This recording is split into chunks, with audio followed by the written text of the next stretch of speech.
All right, it's my pleasure to call to order this meeting of the Town of Poughkeepsie Town Board on September 18th, 2024, and we're going to begin with a salute to the flag.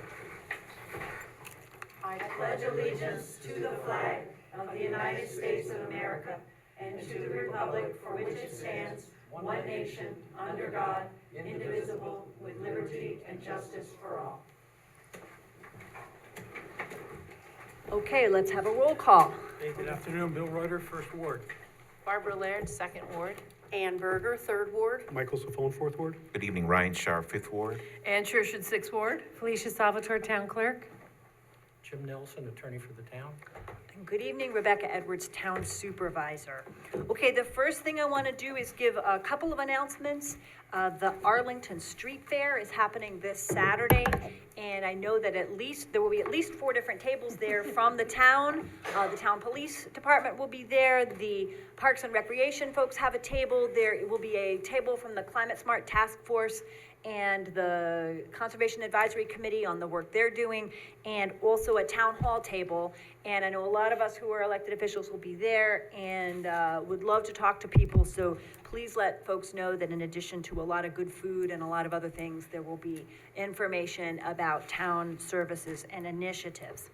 The next meeting we have after this one here will be a special meeting on October the 1st. That's a Tuesday night. And it will be a budget message and a budget presentation. And after that, the 2025 tentative budget will be posted on the website, and we will have the budget committee chaired by Ann Shershon, and the board as a whole begin a process of deliberating on the budget and deciding what amendments they would like to make. That will produce something called the preliminary budget.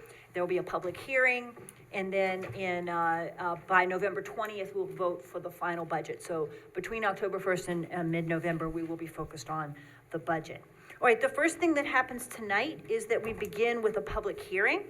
And then we'll have 3 minutes comment on other items on the agenda after the public hearing. So I move that we open the public hearing on the proposal for short-term rental at 5 Martis Way. Second.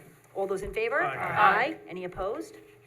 All right, then the public hearing is open. If there is anyone here who would like to speak about this short-term rental.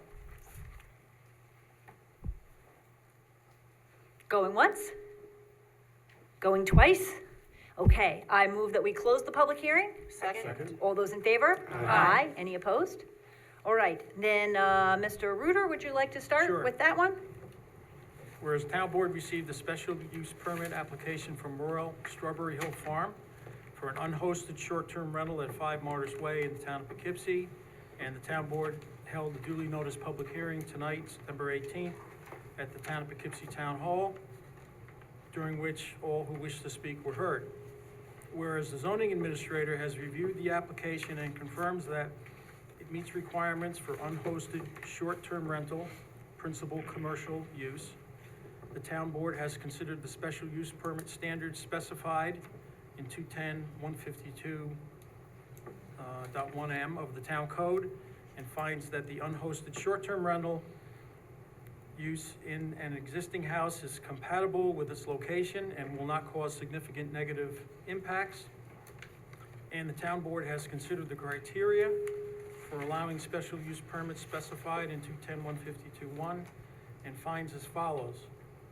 There shall not be any detrimental effect on the establishment of such use on other uses within the district, that such use will be in harmony with the orderly development of the district and the location, nature, and height of the buildings, walls, fences, and parking areas, and will not discourage the appropriate development and use of adjacent lands. That all structures, equipment, and materials shall be reasonably accessible for fire and police protection. That the use meets the prescribed requirements for the district in which located, including minimum yard requirements for the district in which located, or is further specified in this section, and including maximum height, required off-street parking, and sign regulations. Now therefore be it resolved, the Town of Poughkeepsie Town Board has determined that this application for a special use permit will satisfy all of the requirements for an unhosted short-term rental, principal commercial use, as in Chapter 168A and 210-105-1 of the Town Code. Be it further resolved that the Town Board hereby grants the requested special use permit to Royal Strawberry Hill Farm LLC, and be it further resolved that the special use permit is further conditioned on the permittee obtaining and maintaining all required state and local licenses and/or permits and complying with all applicable state and local public health regulations and all other applicable laws, rules, and regulations at all times. And be it further resolved that pursuant to 210-105-1, the special use permit must be renewed annually. The permit is not a right and can be revoked for failing to comply with the provisions herein in Chapter 168A of the Town Code. So moved. Second. Okay, any discussion?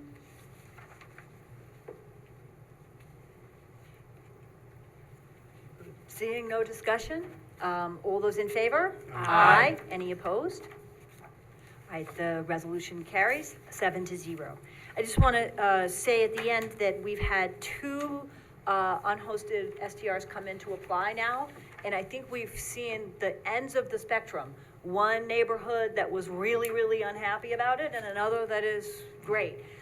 What we might want to do is kind of see how this continues as applications come in and how the conversation goes.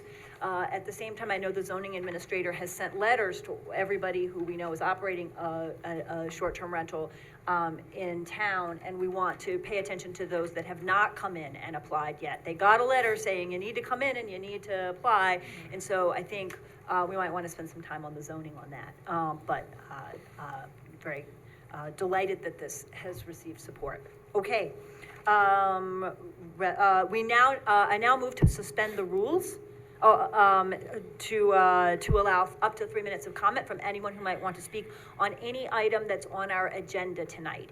At the end, we'll also have time for anybody who wants to speak with us on any other issue. But on any item that's on the agenda tonight, we are now, I move that we suspend the rules for public comment. Second. All those in favor? Aye. Any opposed? Okay, then the floor is open for anybody who might want to speak for 3 minutes on any item that's on our agenda tonight. Do you want to read the agenda first? I can review the agenda. It's kind of long. Should I review it? We have retirements, we have a number of personnel questions about a retirement, a resignation, the creation of a position in the Recreation Department, the creation of a legislative aid position. We have a proposed, a presentation on a proposed cannabis dispensary. We are reviewing and revising our procurement, investment, and capital assets policy, and proposing a new social media policy. We're setting dates for several public hearings on abandoned vehicles, nuisance vehicles, and a proposed zoning map amendment. We are authorizing the supervisor to provide a site distance easement for a recent project. We are voting on whether to award a telecommunications services for Town Hall. We are voting on whether to submit an application to NYSERDA for grant funds for an energy audit of our Town Hall and our Highway Department. We're setting a date for a public hearing for the special district budgets. We are providing notification and voting on retaining someone for our latest tax cert matters. We have a resolution on the BFAC Advisory Board on a proposed Citizens Oversight Committee on the budget. We are voting on appointing Adrian Garriquez as sewer maintenance mechanic, and we have a resolution to accept funds from a settlement based on PFAS contamination. And then the town clerk will tell us about some events. Okay? All right, so we did vote, right? To Yes. open public comment. So I believe Doreen has her hand up. Good evening.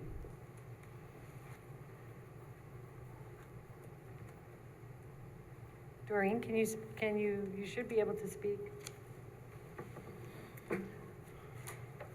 Hi, Doreen, are you able to unmute?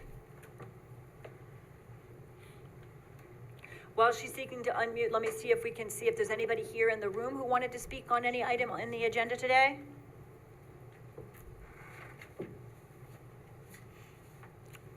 Okay, I'm not sure what the issue is. Is Doreen able, Doreen, are you able to, oh, I am She's on mute. I just, unmuted. She says I am unmuted on my end. She says, Yeah, you just- says she's unmuted. Yeah, there you go. keeps going back and forth. You should be able to. It says that you're unmuted on our end.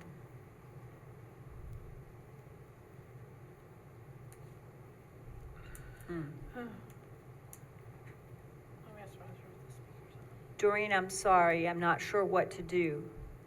She Um, could ask, she could type her are. You question. could, You could type, if you have a question or a comment, Oh, and you can she's got a type it. couple, I believe, so. Yeah. thank you, Mike.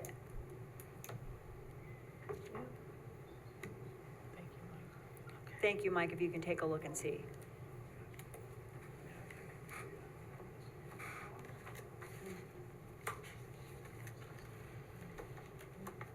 Pardon us just a moment while we try to see if we can fix the technical difficulties.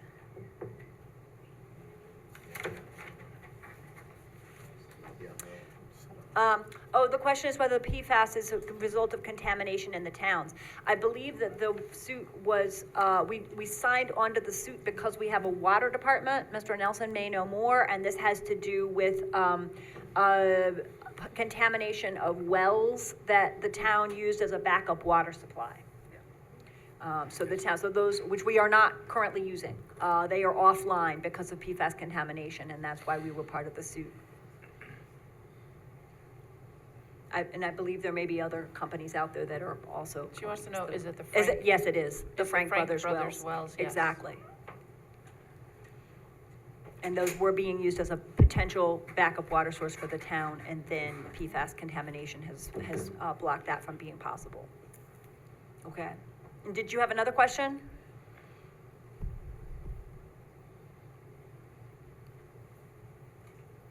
According to ours, it says that she should be able to speak. I don't know what's, Regarding number 17 that was tabled before till January now, why is it back?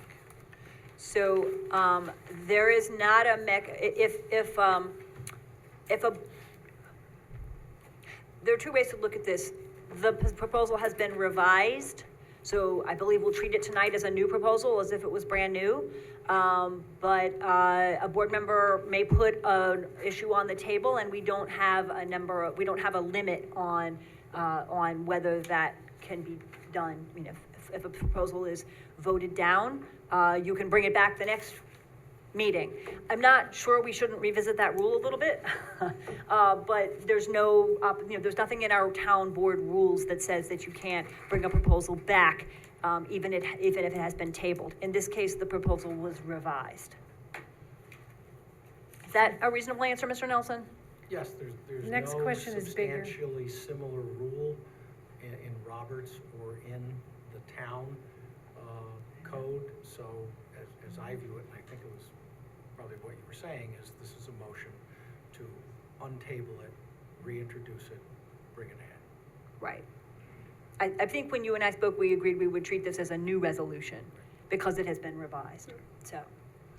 Okay, She said she had a longer comment, so she was gonna try to see if she could speak. And if, okay. I wonder if it's our speaker. Can anybody else speak out there? I heard some. Maybe she needs to log out and log back in. The only thing I can suggest is logging out and logging back in. Scott Sweeney, can you maybe speak to us to see if it works for other people, since I see you out there in the land? If there's anyone else who If wants you to unmute unmute and yourself. try to speak, they can. We may have a problem with the speakers. Nobody else is. Relatively new system. Don Sure, that is Minikino, good. there you go. Don, can you speak to us? Oh. That's weird. It's our volume, maybe. I'll turn up the volume. Volume issue? No, we're not able to hear, unfortunately, anyone who's unmuting and speaking. That's so weird. Got the volume up for this? Is the other, is microphones, I don't think it should have it, All the presenter microphones are on as well as the boards, yep. Microphones are on. I think, yeah, thank you, Scott. I think that something's wrong with our microphone here and we're not able to hear people who are trying to speak. Let's give it just a minute, another minute or so to keep trying and see if we can make this work, and then I think we're gonna need to proceed. But that should work. Oh, so people on Zoom can hear each other, they just can't hear us, so clearly there's something wrong with the speaker here. We just tested everything at 5 o'clock too.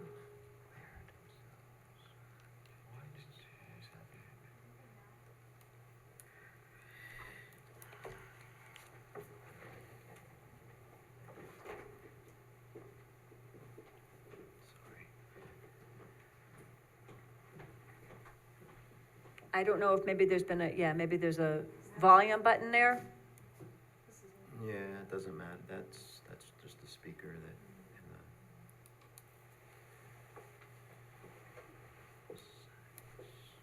I don't know anything about that, so let's not play with that. It's not like the speaker on the iPad is turned off. That makes a difference. No.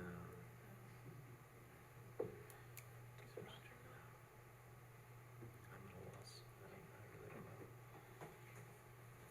He's following the meeting in the back, so if there's anything he could fix there, I think he would.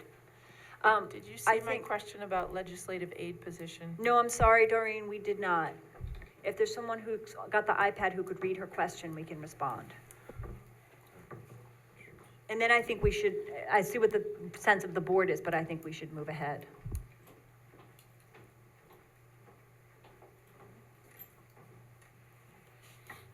Doreen has a question. I question the need for a legislative aid since we have a full-time supervisor, a deputy supervisor, a confidential secretary to the supervisor, a legal department, so why create another $54,000 position with benefits? While Pleasant Valley may have a legislative aid, they have a part-time supervisor. And then she said something about, did you see my question? So Okay. that was Okay. the question. I think, that may be better to answer when we get to the actual resolution, but that will record that as a comment, okay? All right. Does everybody feel like, should we move ahead? Yes. Okay. I'm just going back through to make sure that I don't see any other questions, Okay. and I think we're good. I'm sorry for the technical difficulty, and we'll try to fix it for Should we next time. Unlog out of our Zoom and log back in, or no? That would be. I mean, I know Roger's listening in the back, maybe he Okay. can check on the laptop and see whether there's anything to be done back there on that. But we will try to take comment at the end, on Zoom, and so people might want to be prepared to type a question if you have one. Okay, I move that we return to regular session. Second? All those in favor? Aye. Any opposed? All right, and then we move on then to, item number 2. Yes, be it resolved that the town board of the town of Poughkeepsie does hereby accept with regret the retirement of David Abrams, detective with the town of Poughkeepsie Police Department, effective September 17th, 2024. So moved. Second. Any discussion? Wish him well in retirement. Wish- He's worked with us for a long time. Wish- He's gonna be missed. Yes, he will be. Wish luck, David. Detective Abrams the best upon retirement. All those in favor? Aye. Any opposed? The resolution carries 7-0. Be it resolved that the town board of the town of Poughkeepsie does hereby accept with regret the resignation of Jill Anderson, evidence technician with the town of Poughkeepsie Police Department, effective September 14th, 2024. So moved. Second. All those in favor? Oh, do we want to have any discussion? Wish her well, sorry for, to lose her, but I understand she's moving on to other things, and wish her the best. All those in favor? Aye. Any opposed? All right, the resolution carries 7-0. Okay, resolution 4. Whereas enhancing the Parks and Recreation Department staffing is advantageous for town residents to improve park maintenance and enhance recreational programming and amenities. And whereas the town hereby desires to hire a full-time employee in the position of clerk in the Parks and Recreation Department, offering a salary range of $21.24 to $25.10 per hour based on experience. And whereas the town hereby desires to hire a part-time employee in the position of groundskeeper in the Parks Department and Recreation, offering a salary of $23.038 to $27.1249 per hour based on experience. Now, therefore, be it resolved, town board authorizes the following. 1, the supervisor or his designee may initiate a search for a full-time clerk or comparable position approved by Dutchess County Department of Human Resources and the Parks and Recreation Department, offering a salary range of $21.24 to $24.10 per hour based on experience. The selected candidate's name, position, and proposed salary will be submitted to town board for approval to hire. Upon the full-time clerk position being filled, the town may abolish the part-time clerk position in the Parks and Recreation Department. A resolution to abolish the position will be presented to town board for approval at that time.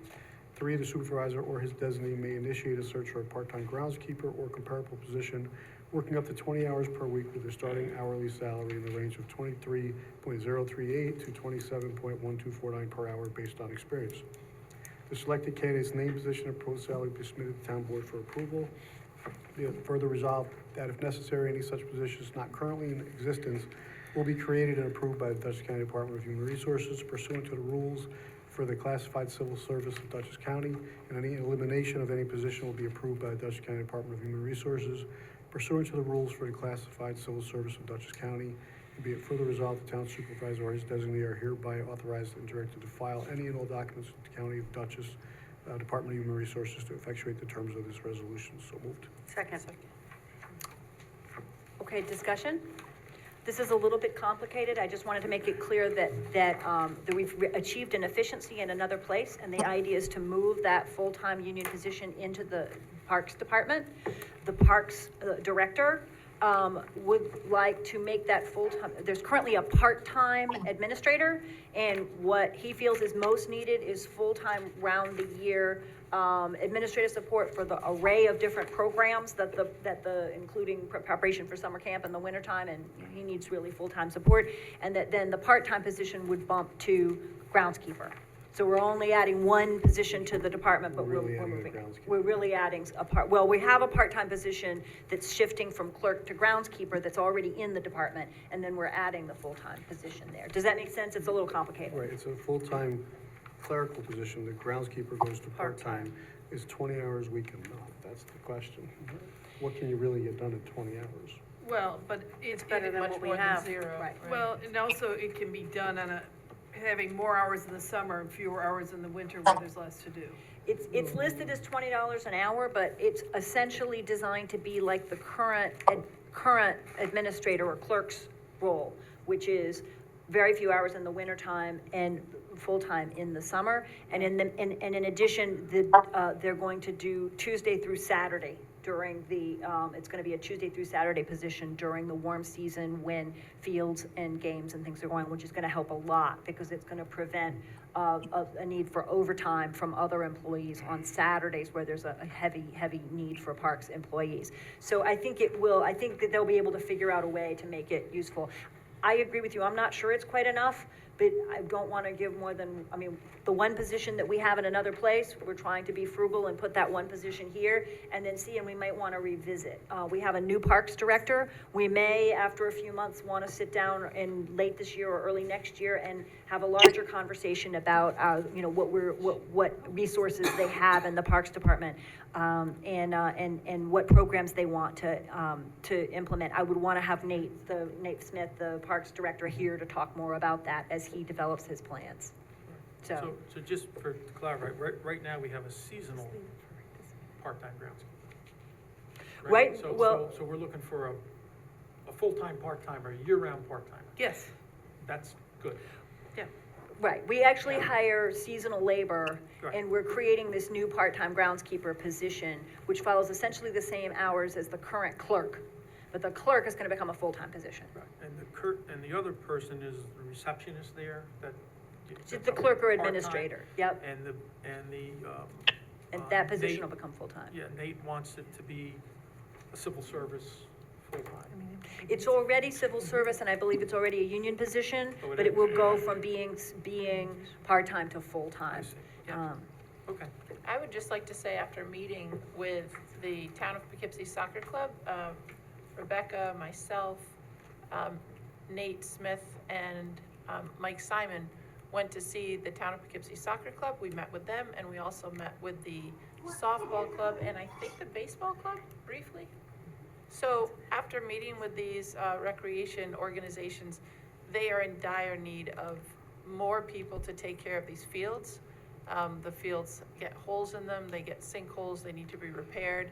There's a rainstorm, it needs to be dried out. So this is one small step towards supporting our children and adults who play on these fields. So I'm very happy for this. And I think everybody agrees this is a step, and we will come back and have further conversation, but this is what the Parks Director has recommended, as the way he'd like to allocate the resources to help the most now. Any other questions, comments? All right, all those in favor? Aye. Any opposed? All right, the resolution carries 7-0. Okay, resolution number 5. Whereas Section 35G of the Civil Service Law and the rules for the classified civil service of Dutchess County allow the appointment of a person as a legislative aide to the town board to assist the town board in properly managing the town and various operations thereof. And the town board would like to appoint a full-time legislative aide to perform such functions as are assigned on a regular basis by the town board and town supervisor.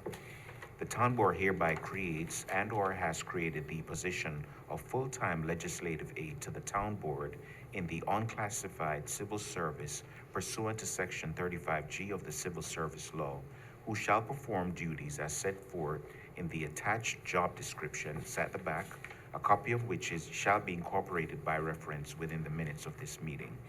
The town board hereby authorizes the supervisor or their designee to advertise for the position of full-time legislative aide to the town board, who shall be paid at an annual salary of $54,000, effective date to be determined, with the proposed candidate to be interviewed by those town board members who wish to participate in an interview and approved by vote of the town board. Benefits shall be provided in accordance with the town's established policy on same. The town supervisor or her designee are hereby authorized and directed to file any and all documents with the Dutchess County Department of Human Resources to effectuate the terms of this resolution. So moved. Second. Okay. I'd like to just say a few words, but if other folks want to jump in first, but let me begin a little bit. So this is a position that a lot of larger towns have. I know someone noted that Pleasant Valley has it and a lot of other towns around here have it. And I thought about trying to propose it back at the beginning of the year, and I wanted to really wait and understand how things work and where the holes are and what's needed. And I think I started off this way, but now more and more I believe that the job of the supervisor is to go look for sources of non-property tax revenue. And I have structured the specific job description here. This is a very loose title.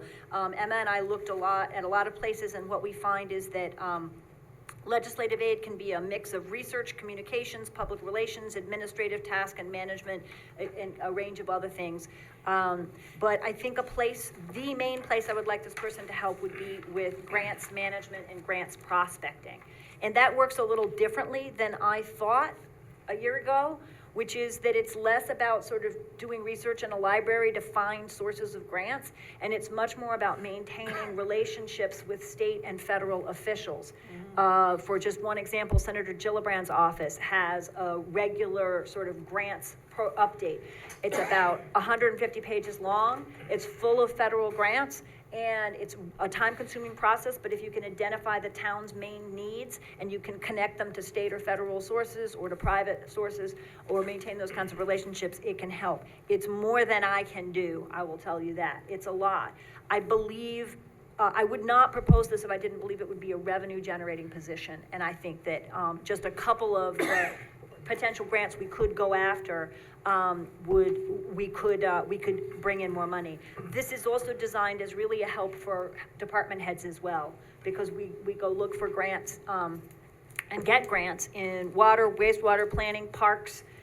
In none of those departments has a full-time person to help them look for grants, right? So I feel like a grants manager and grants prospector could help us all of us in town hall as well as the board. I'm happy to talk about other ways that this person might do, variety of work with the town board. But the other thing that is important to me is that I think we should be getting more young people into town hall. And we're talking about the possibility in January of having a summer jobs and internship fair, and starting a town. We have had some people come in to do town hall fellowships, and some help with that and coordinating which departments need and can use an intern, interviewing, getting people in the door could also be helpful. And I think that would also be very helpful into a number of different departments. So I think this is something that would be revenue generating and also valuable for the general functioning of town hall. It does have a job description that I added to be really specific about the variety of things that could be done. But as someone who is working with the town board, there's some openness here to, research and other things that core town board members are working on. So I'll leave it there. Well, I agree with Doreen's comment that we have a number of people here, and we are the people that are elected to do these jobs. And in my time on the board, the supervisor and our staff in the town and our grant writer have always been going out, and we've secured a large number of grants that have gotten us millions of dollars. So I don't see the need to maybe hire another grant writer that specializes in grants, but why full-time? I don't think we need somebody full-time. A lot of these activities could be done in-house. If you really wanted to hire another person, we have other needs, in the zoning department needs help there. That's where I'd want to put money for a full-time position, but I certainly wouldn't want to put another layer of government in the middle of something. So I don't think there's a need for this. I think we already have a grant writer. Get another grant writer, get multiple grant writers to work on different activities and strengths that we have, because we've done a good job. I just don't see a need for this, and I think it's a waste of, I think, Right. You're here all day, you have a secretary, Ann is the deputy supervisor. I mean, if you want to give up the deputy supervisor role and your administrative assistant, you could certainly bring somebody in to do grants and be your administrative assistant. That's your right. So, like I say, I'll just say again, I think this would be a revenue generating position. And I just also want to clarify that the way we do grant writing now is we work with Millennium Strategies. We have a contract with them, so we don't have a grant writer on staff. We work with a company that does grant writing. And I think they do a pretty good job of writing grants. I'm not persuaded that they find all the grants that we should be applying for, because they work for a number of different clients, and knowing what specifically our needs are here in the town, it can be a little bit unclear. And the management of grants after they come in, reporting, and that kind of work is also a lot. And I think it's, after 9 months here, I can say, I think it's the area in which we have the biggest hole or gap at Town Hall where someone could really be helping out. Will this eliminate anybody's job? It will not. Yeah, and I agree that we need to stay on top of our legislators, because I have tried, and you just have to have constant contact and feedback with them. Other communities around us have been receiving funds that we have not been receiving. I do think that there are more funds out there. I mean, I just watched a couple of other towns land really big grants, and I'm realizing that it involves a lot of sustained, work of sort of like those of you who are, about, fundraising or development work, sort of like major donor work, right? You're out there trying to figure out how to put a package of materials together, and it does take a fair amount of time. It's something that I'm happy to devote some time to, but I know at this point that it's more than I can handle, and I think more than the board members can handle as well.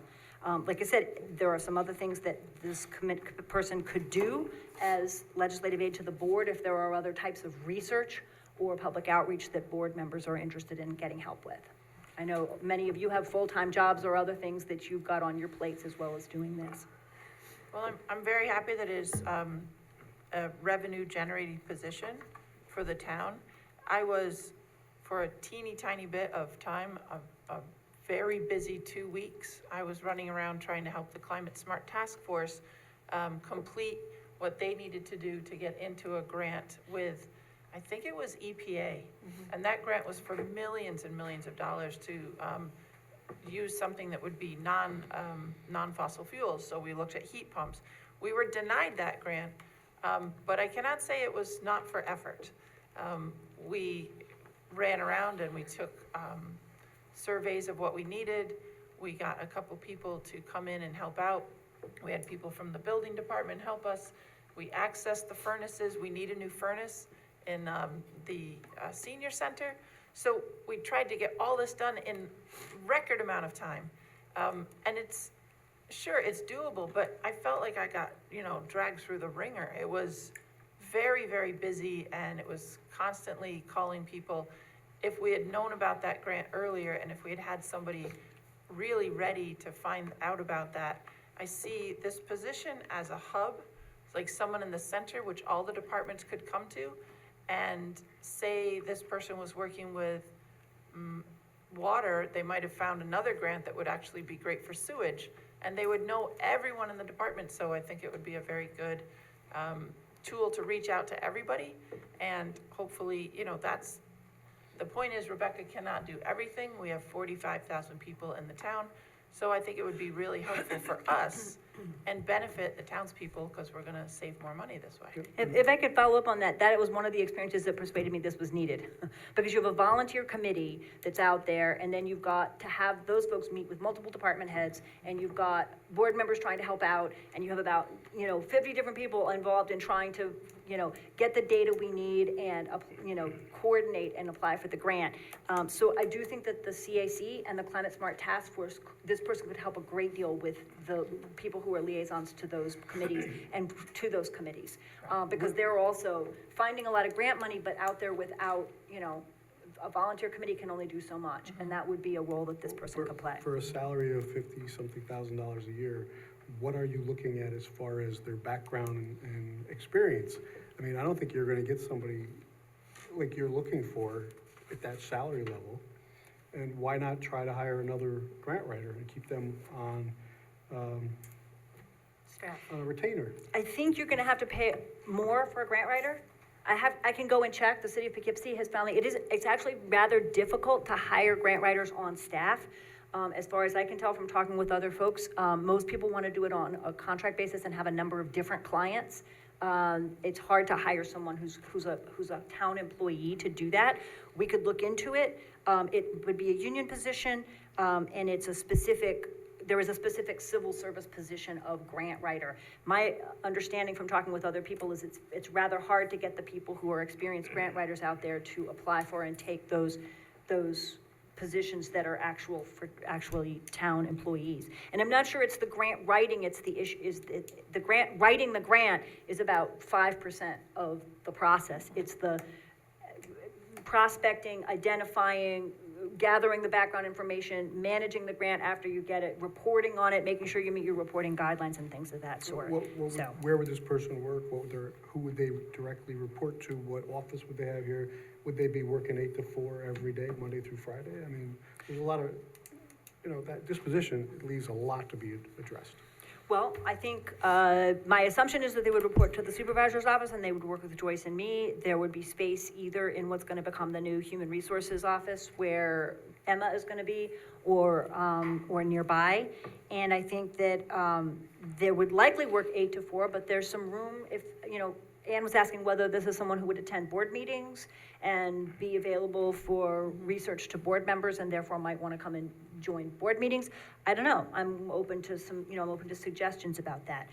We can certainly make use of this person 8 to 4 and probably beyond 4. But if there's a desire by the board to have this person come to meetings or hold office hours at some other time in which board members can get assistance with what they're working on, I'm happy to do that. And Millennial Strategies will still be our grant. They would still be the grant writer. This person would not do any grant writing per se, and in Right. fact can't, because that's a union position, so this is not Right. a grant writing position. It's the 95% of the other parts of the work that you need to do to prepare for, get the data, do the reporting and all that sort of thing. But there's some other things there's a number of other things I think that they could do. So Supervisor, whether it's 8 to 4 or 9 to 5, it's full-time. It's full-time. That's what you're proposing, Yeah, okay. right. Yeah, so I think, part of the questions too is that, maybe this would be better coming first as a work session where the board can work together and have these questions kind of hashed out, rather than just showing up for a vote. Because I don't, maybe there's some things I don't understand about what's going on day to day. And I appreciate the responsibilities that you've written here, but some of them I don't think I agree with. Like acting as the first line of communication between the public and the supervisor, as an example. I think that's us. It says I agree. department. Where does Okay, it say so, public? that's the first up from the bottom. Right. Public. you know, preparing. I'm honestly not sure I back agree with putting it that way either. I Okay. mean, I think they assist with communication between the public and the supervisor. So but- that was some of my questioning in that, Yep. you know, we're the first line and, you know, and again, I'm not one of these that say, well, we've never done it before, as you know, so we wouldn't want to do it now. Right. It's based upon some of the things I proposed. But, you know, we did have a full-time supervisor before who some thought wasn't here full-time, but now we have a full-time supervisor and, you know, we have a secretary, and we have a staff in place. You know, perhaps this can be combined with one of those other, you know, positions, because I think some of it's pretty valuable. Rather than adding another person, you know, maybe we can work on it together as a team to come up with another, you know, solution where we can come out and combine it with a few positions or Instead change of a having few a positions. legislative aid, add it to maybe one of the other departments and give them some leeway to do the grants, manage the grants that we get. I take the other view. I think if this allows us, I think every town resident wants to have the opportunity to get grants for different areas. The other day, we had the sidewalk issue in Ward 5, and that grant was denied. And certainly, Barbara indicated again, efforts to get another grant for Climate Smart. And if we have a person who frees up our supervisor to do other things, and by any admission, we readily admit, we're not, 54,000 doesn't, you know, and I think this has been looked at. There are people out there who are looking for this opportunity, and I think it would be a benefit to the town. I would like to see somebody be given the opportunity to do the work that's needed by our town to help us get more grants and possibly reduce some of our expenses here. I'd like to give it a shot. I'm fully supportive of getting us legislative I'm aid. not opposed to getting some help on the grants, but we have other departments we could add a job to, not have legislative aid. We have zoning, we have planning, we have people that could do that and still do other jobs as well. But we're creating a whole job description here to do a lot of work that really is day-to-day operations that has been getting done for years here, so that's all I have to say. Oh, no, zoning and planning are extremely busy already. I So mean, put another person No, in that's there. what they need. That's what I That's just what said. he's You saying. add somebody to their department, they could help with some things down there and do the grant management. All I can say is I've been here, 8 months now, or a little more, and the supervisor's office is kind of the hub for several volunteer committees, the CAC, the CF, and all the other departments, right? And a lot of the grant writing that needs to happen and the preparation for that involves engineering, water, wastewater, involves a bunch of different departments, right? So I don't see a department to put those functions in. It's part of, to me, of the sort of coordination piece. We are the largest municipality in Dutchess, and most other executive departments like the supervisors have a little more oomph to them, right? Joyce is amazing, and she and I answer the phone all day. Sometimes that's all we do is answer the phone all day, and talk with people who come in and do a lot of that kind of work. But there are many different dimensions to what the board and the supervisor are doing in terms of overseeing a pretty large and complex town government. And I've tried to structure this to reflect what I feel are the holes and the places where, with some more support, we could run a more effective town government. I appreciate sort of wanting to put it in a department, but the holes that I see really are about the sinew and the connections among the departments or between the departments. And grants is a really good example of that, right? Because parks and, a bunch of our departments need some help with that. And really, there should be someone who's centrally located who can help and support everybody, and that includes board members as well as, everybody. So that's why I structured it the way I did. I'd be very happy to sort of have, if everybody would give it a year or so to see how it goes, at least. And see if we can make it a revenue generating position. I'm also happy to revisit, as Mike was saying, the overall structure as we go along and see if there's some other better way to do this. I see everybody at Town Hall working incredibly hard and very long hours and seeing some opportunities slip by because we're not able to get to them, and I think this would help. I have a suggestion. I'd like, I agree with Bill that we should on that second to bottom line, change the first line of communication to assist with communication. So I'd like to cross off first line, that was a great comment, Bill. And the board as well would be fine, if that's helpful.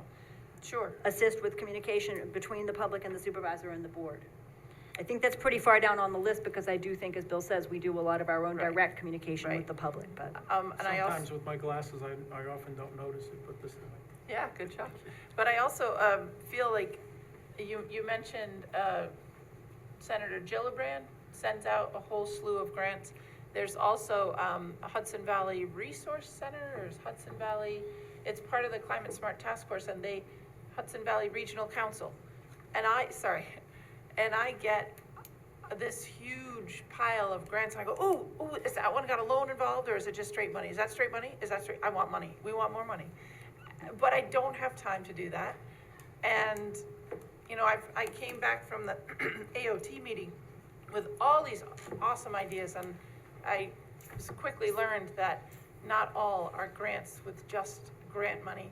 It's a grant attached to a loan, or it's a way to get a loan, and then you have to pay off the loan. So it's cumbersome. And I think if somebody had full, just focusing on that, they could easily replace that salary and get us a lot more. I would love to see what happens. I would love to see success. Does this have to be a full-time position? Couldn't we try it as a part-time? I really think we need full-time.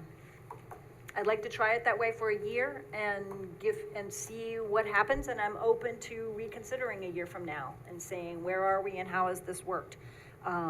Just to echo Barb, I went to an event last week where the EPA announced a large number of $3 million grant for methane reduction in landfills. And I met a ton of people there from the EPA, from the Hudson Valley Regional Council, from various local municipalities. And I come home with a whole bunch of contacts and potential ways forward to look for the grants. And then all of those cards are still sitting on the corner of my desk because because we're overwhelmed with the other things that have to get done. So I would like to ask that we put this in as a full-time position. I'd like to suggest we start it maybe mid-November so that there's not much cost this year, and try it for this year in the beginning and for next year and see how it goes and then revisit. But I did wait and not try to propose this early in the year because I wanted to kind of get a full sense of how things work at Town Hall, and this is my best recommendation based on what I see as, you know, the best revenue producing opportunities that we might enhance. Yeah, I can appreciate that. I just like to add that I would think, or I'd like to see before we bring it for a vote in front of the public, that the board as a team has had a chance to work on it, creatively install this, job within the organization. Understand that, hey, we're paying $54,000 plus benefits, whatever that comes out to be, and here's the impact. You know, we're gonna get $3 million worth of grants that we normally wouldn't have, so that the public could understand, here's why we're doing this. So, versus getting it, and I can understand and appreciate the conversation, but the board as a team hasn't had time to creatively implement it within the town. That's what I'd like to see. You said there's one other town that has one? Oh, there are a number of other towns that have them. I've never heard of another. It's new to me, so. I can try to get you a list. I know Pleasant Valley does, I believe Beekman does, I don't know other folks, what other towns do, but I can try to get a list. I don't It's think not they have- listed, it's I don't not, think they have a secretary and a legislative aide in Pleasant Valley and LaGrange. right. I don't know, I can poll the mayors and supervisors and see where in Dutchess people have them. So we had a sense of the board, should we go ahead and vote? Do people wanna vote? What's the sense of the I board? can To make a Bill's- motion to table it to the next working session. We work on it, and then we can vote after that. Okay, I think that's October 9th. October So- 9th is a combined workshop and town board meeting. Right. So then there's a motion on the table to table the proposal until October 9th. Is there a second to that motion? I'll second that as long as we can get some feedback from, if we can contact Pleasant Valley, Beekman, LaGrange and see how successful it's been.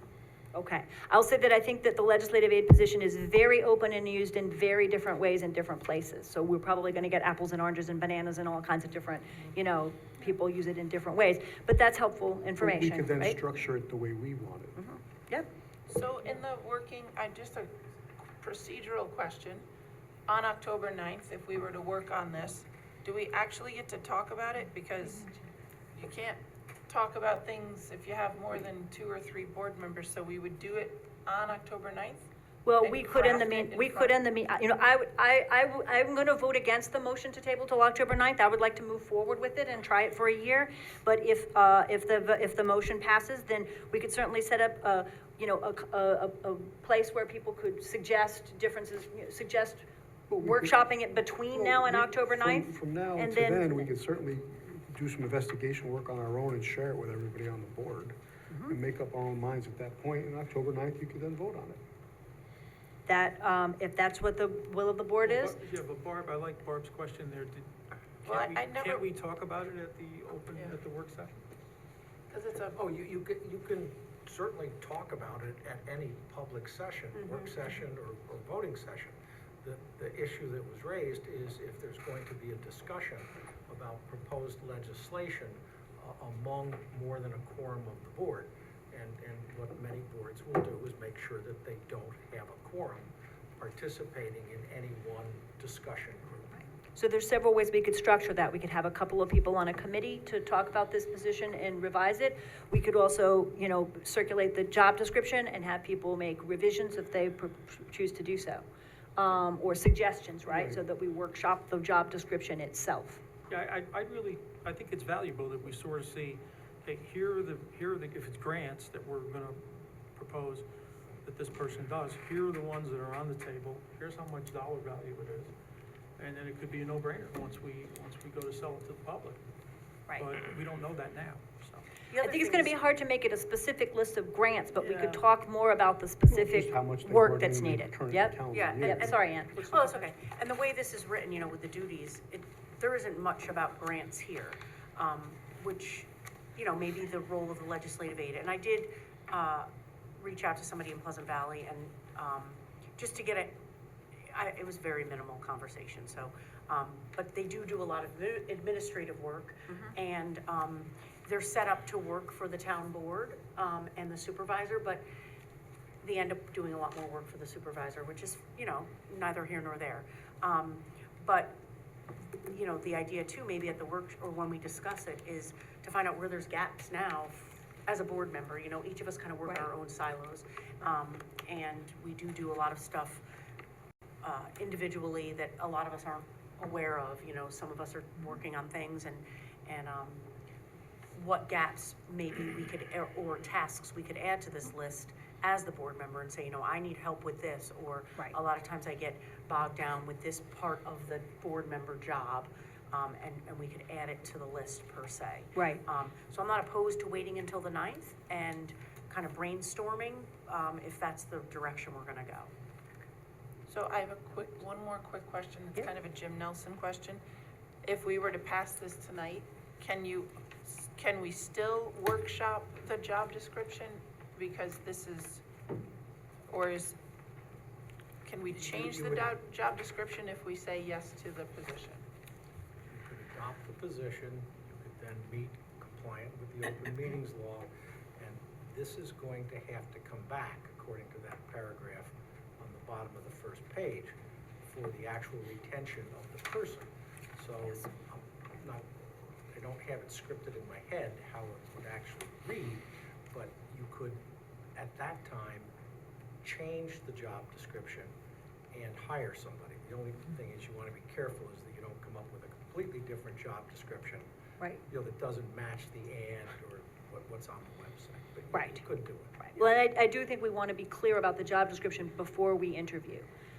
There's no point in going out and interviewing someone and bringing you a name and saying, do you want to hire this person as legislative aid, when we haven't clarified the position itself, right? This is right now just about the position. These duties scare me for 54,000. I would not apply. Just saying. Yeah, Well, I'm Seems assuming like a lot of work. supervisor, this is a draft. okay. Is that what you're intending? Pardon? This is a draft? Well, what is So- suggested is that there's some desire to kind of workshop this between now and October 9th, and I'm happy to do that. What I would like to do is suggest that October 9th is not only a workshop meeting, but also a voting meeting, and this could come back as a resolution again on October 9th, with some, it could be voted on that night. We can work on it in the meantime, people can think about their own needs and about their own work, and how this might fit in. We can workshop the job description by email, we can workshop it that night, and we can choose to vote on it that night, if we wish. That's fair. Is that, okay, is that acceptable to everybody? That's fine. I All mean, right. there's a line that says carry out all directives from town board and supervisor, so we may wanna, if the That's a board lot of wants to directives. tailor it to Yeah, some specific items. Yep. that may Follow-up work. action taken at board meetings, so does that mean I can go out to lunch and they'll prepare all of the local laws and stuff like that? That sounds. No, I think that a good example I'm is just- the conversation we just had about BES, right? And afterwards, it's agreed, well, we want a committee to work on this, we want some more research, we want. could do that. We have then, but where does that go, right? To whom does that, when the board has said, wait a minute, we're gonna extend this moratorium for the next 6 months, but we wanna be in touch with, we want to coordinate the fire chiefs, et cetera. That's a big, there's work to be done there, and that's exactly the kind of thing that this person could help with, coming when there's a sort of open issue that we're discussing over a period of time. This has been a really helpful conversation to me, so I'm happy to kind of continue this conversation and then see if we can come back on October 9th and see if we've, kind of clarified. So I think we need to vote on the. We need to vote on the amendment, which is to table until October 9th, right? Uh-huh. All those in favor? Aye. Aye. Aye. Any opposed? All right, so the motion to table this until October the 7th passes. October 9th. October 9th, not October can 7th. come on the 7th. Nobody's You coming can on come October on 7th, yeah. October I 9th, prefer October 7th. all The right, 9th is okay. All righty. We now have a presentation, I believe, from Serenity Green. Thank you for your patience.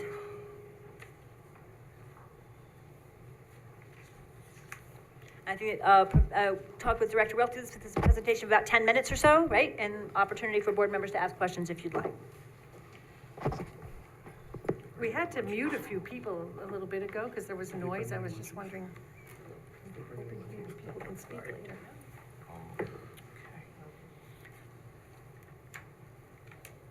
We'll let her share a screen, correct? Yes, you should be able to share your screen, yes. Should have thought of that in the midst of this discussion we were just having, that we could have had you come and set up.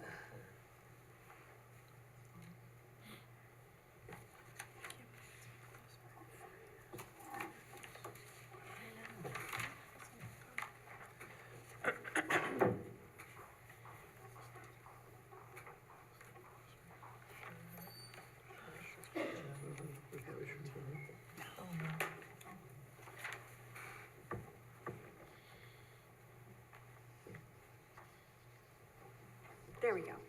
Welcome.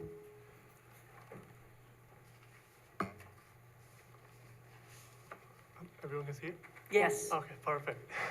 Well, thank you so much. We appreciate the opportunity to come in front of the board and do this presentation. We're requesting a special use permit for a cannabis dispensary on Route 9. And this presentation really is just an introduction to introduce, just give a bit of background on New York State cannabis regulations and just a bit of background on how cannabis is going, and just speak about the location as well as just our experience and ourselves, and of course give you guys the opportunity to ask us any questions. So primarily in March of 21, New York became the 15th state to legalize recreational marijuana, which has opened way to dispensaries, manufacturing, and cultivation. And even today, more than half of the United States has legalized medicinal, or they're on path to decriminalize and legalize recreational use. And also the federal government is on track to declassify marijuana from a Schedule I to a Schedule III drug. And New York State had its first cannabis dispensary open in 2022, Housing Works, with fairly wide-ranging success.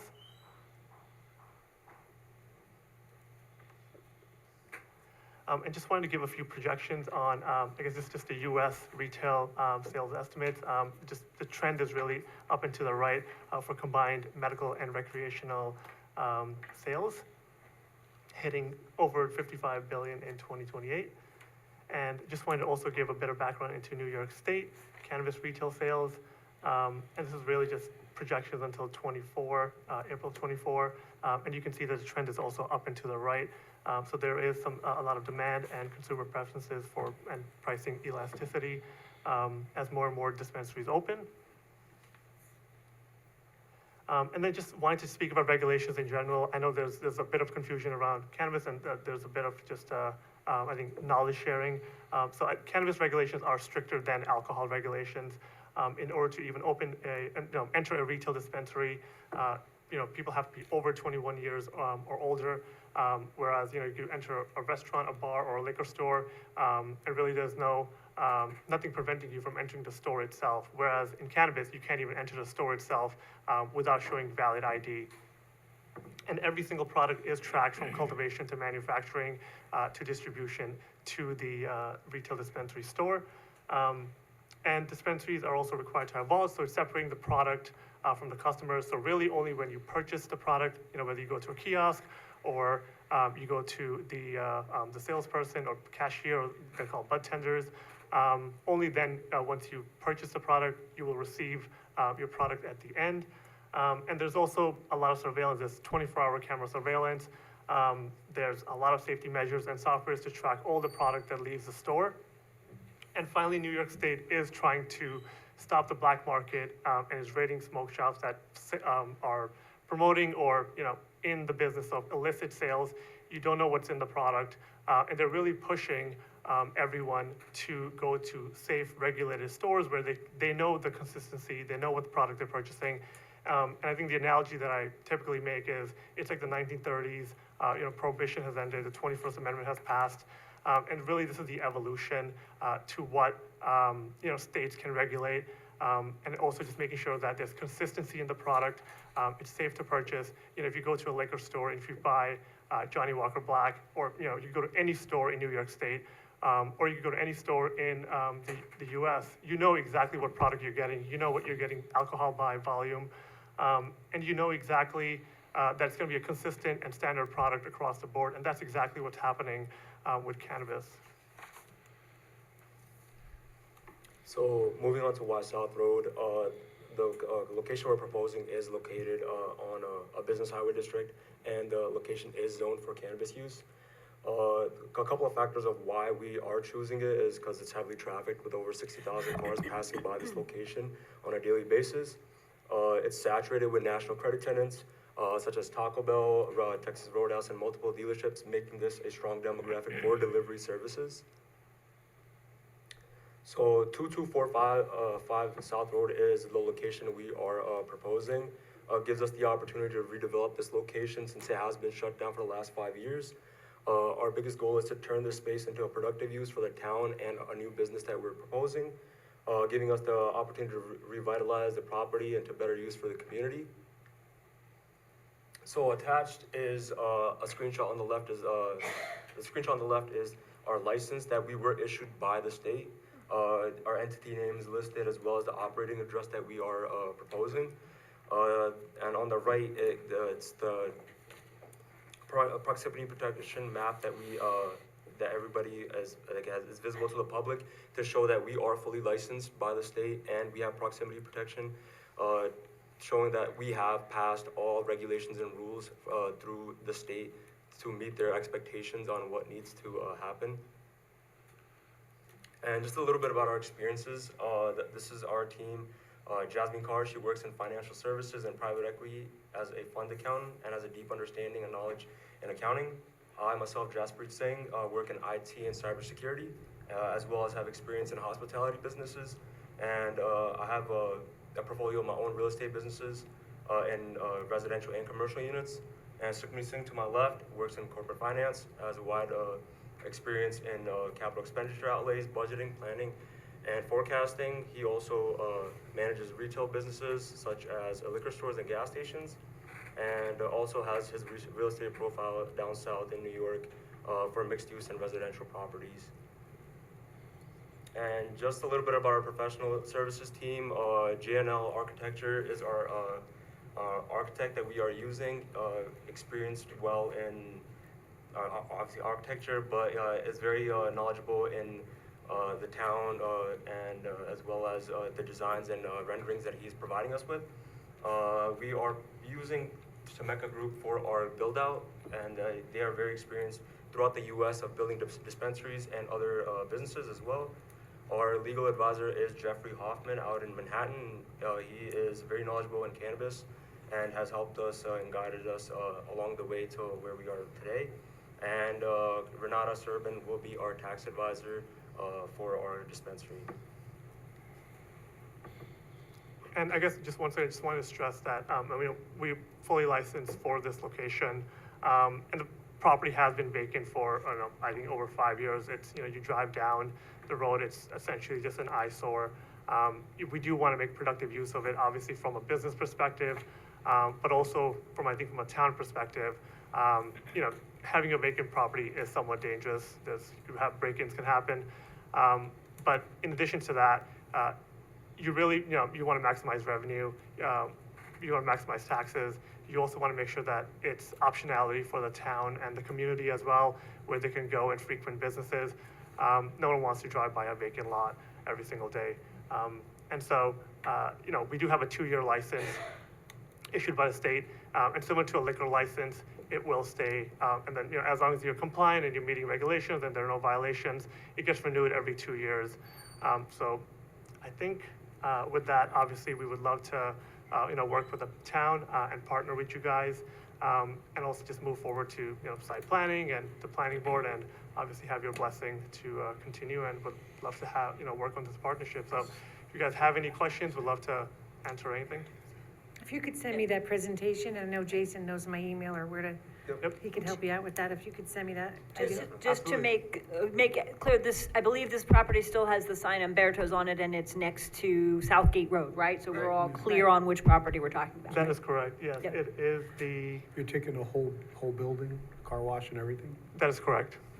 But this would just be around 2,500 square feet of the retail dispensary. But you're taking the whole building? Correct. Yes. Yeah. So are you going to rehab this building, or are you going to take it down and build new?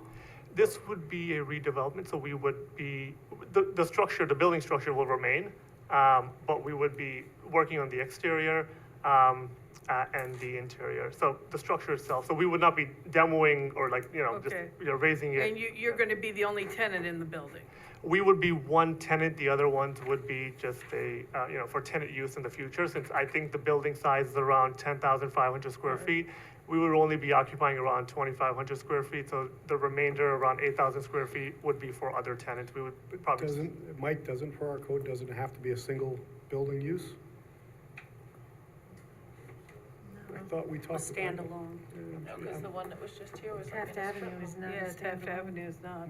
All right, I just thought, I remember having some conversation about, okay.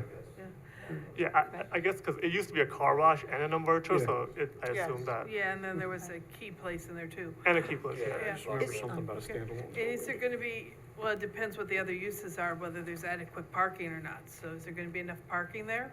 Absolutely. Yeah, it's big enough there, that parking lot's. Yeah. Is this In the the first back. dispensary you Back would to- open? And if not, could you talk about others that you've opened? This would be the first one. This would be the first dispensary you would open. Correct. Do you live locally? In Wappingers Falls. What are the proposed hours of operation? The proposed hours, I think the state regulations, I think they do default or defer to the municipality or the local town.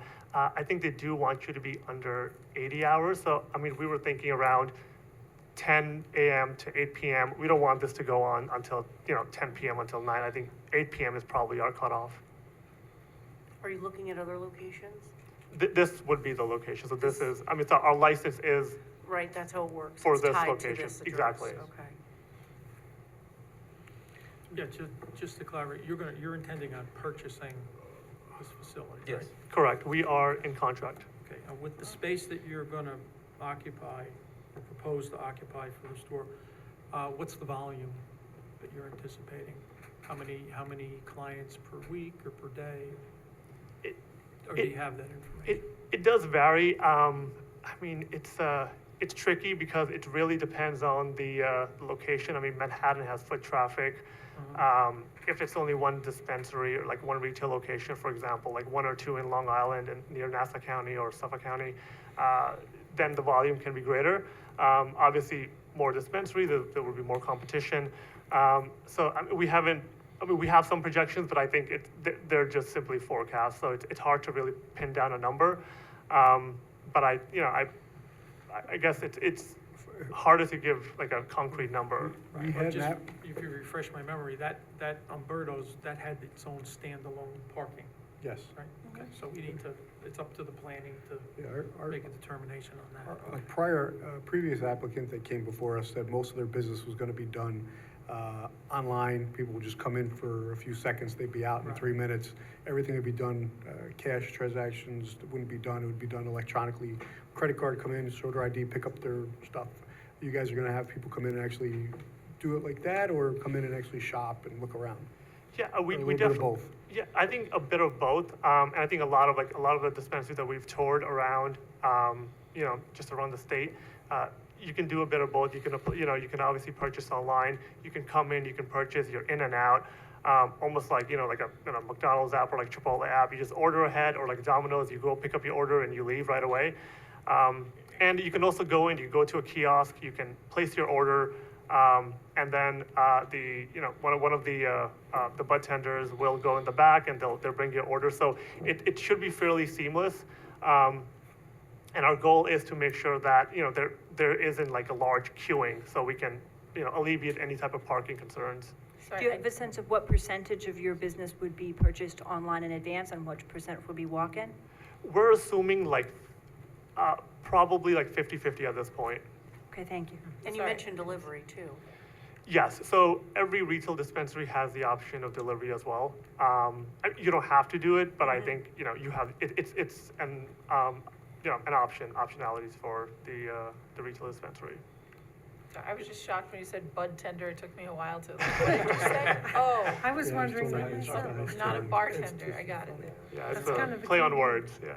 I was just curious on your assessment of, you said it was a good location because of the national chains that are there, Taco Bell and, right, what made you say that? Yeah, absolutely. So I think, wherever there's a market, wherever someone has already gone and it seems like there's a proof of concept there, people are frequenting or they're going to, a Taco Bell or like a Texas Roadhouse, or there's dealerships, and it's a very busy road. It's like 60,000 cars daily. So it's absolutely a very strong, trafficked area, and which built into our assumptions that, the sales would, be in a pretty good position. Okay, thank you. I guess what I would also want to ask is you presented to us, obviously there are community residents who may have some questions or concerns. What typically does the company do to address some of the fears or concerns of residents who may not like the fact that the area is already heavily trafficked? There is Faith Christian Academy, which is a few blocks away. It's to the back of a residential community, which has the elementary school. How do you address those fears and concerns? No, I think that's a great question. So the state has certain regulations on the distance between schools and the distance between kind of like houses of worship. And they've approved us based on that basis. So we are within that, we pretty much passed the metrics to make sure that we are far away enough for this to be a viable location. And then in addition to that, you're not allowed to, put like cartoons, or like you're not allowed to make it like an eyesore into like a smoke shop or like these crazy cartoons. You don't want to advertise to children. It's going to be a very, like a proper modern, sleek look where it's not pulling anyone in. And in addition to that, you're not even able to enter the store if you don't have an ID, which states that you're over 21 years or older. So you won't even be able to purchase or go inside the building. So I think there are a lot of ways that the state has worked on this, and I'm sure the workshop does plenty of times. So to make sure that you can't even go inside. And obviously no one wants any sales to children or minors, and we want to make sure that they're prevented from that. So the state has taken a lot of obviously a lot of feedback to make sure that doesn't happen. So I think we just defer to the state, but also make sure that there isn't any, advertising to children, or, it doesn't make it so, obnoxious, like a look to it, or any type of, ads that target children. So I think our goal is to make sure that it's only for 21-year or older. And you have no way to regulate how soon people leave the premises once they've purchased, right? Like if they wanted to, per se, hang out in the parking lot, you would have no way to regulate that, would you? I think generally people tend to leave, but like we would have, we're open to making sure that, once someone has purchased, that they do end up leaving, and there's, we can have someone on staff to make sure that happens. In addition to that, I think generally people end up leaving. They're not gonna stick around. But it's like any other business, like, Well, our town code doesn't allow them to smoke it on site anyway, so they have to leave. exactly, they would have to leave. And if they do, obviously that's illegal, so they would not be allowed to do so. I don't see too many people drinking scotch outside of Arlington Liquor, so kind of the same sort of thing. Anybody else with questions? All right, thank you very much. I really appreciate the presentation. Appreciate you coming in. I had one Okay? question, just, Sure. how long do you think that takes from, revamping the building? Is it like, just goes through planning and, Um, I'm I just gue- asking. I guess once we get, obviously with the town's blessing and working with the planning board, I was thinking more construction. Are you like doing yeah. the parking lot too, or the building, or? yeah, I think generally, we have like a 6-month timeline. I think once we can start swinging hammers, I think 6 months is sufficient to, get the, get it up and running. It is a shame, because that used to be a nice restaurant back in the day, and it does, from those pictures of the parking lot, it just looks terrible. It's not in good shape now, that's for sure. No. Thank you again very much. Really Sorry. appreciate your presentation. Absolutely. Thank you so much. Thank you. Okay, number Okay. 7. Number 7. Whereas the town maintains several policies for sound financial management, whereas the town board reviewed revisions to the procurement policy, investment policy, capital assessment policy at its June 12th workshop meeting, now therefore be resolved, the town board hereby adopts revised visions of the following policies: procurement policy, investment policy, capital assets policy, and be further resolved that these policies shall take effect immediately. So moved. Second. Okay, discussion. I just want to sort of review a couple of things. I believe that for the investment policy and the capital asset policy, there aren't any major changes here to what we actually do in practice. One of the banks where we have for a long time kept most of our funds is not listed as one of our banks in the investment policy, so we need to add it and do some other cleanup like that. There's some places where the supervisor must legally be listed rather than the controller as the chief financial officer of the town.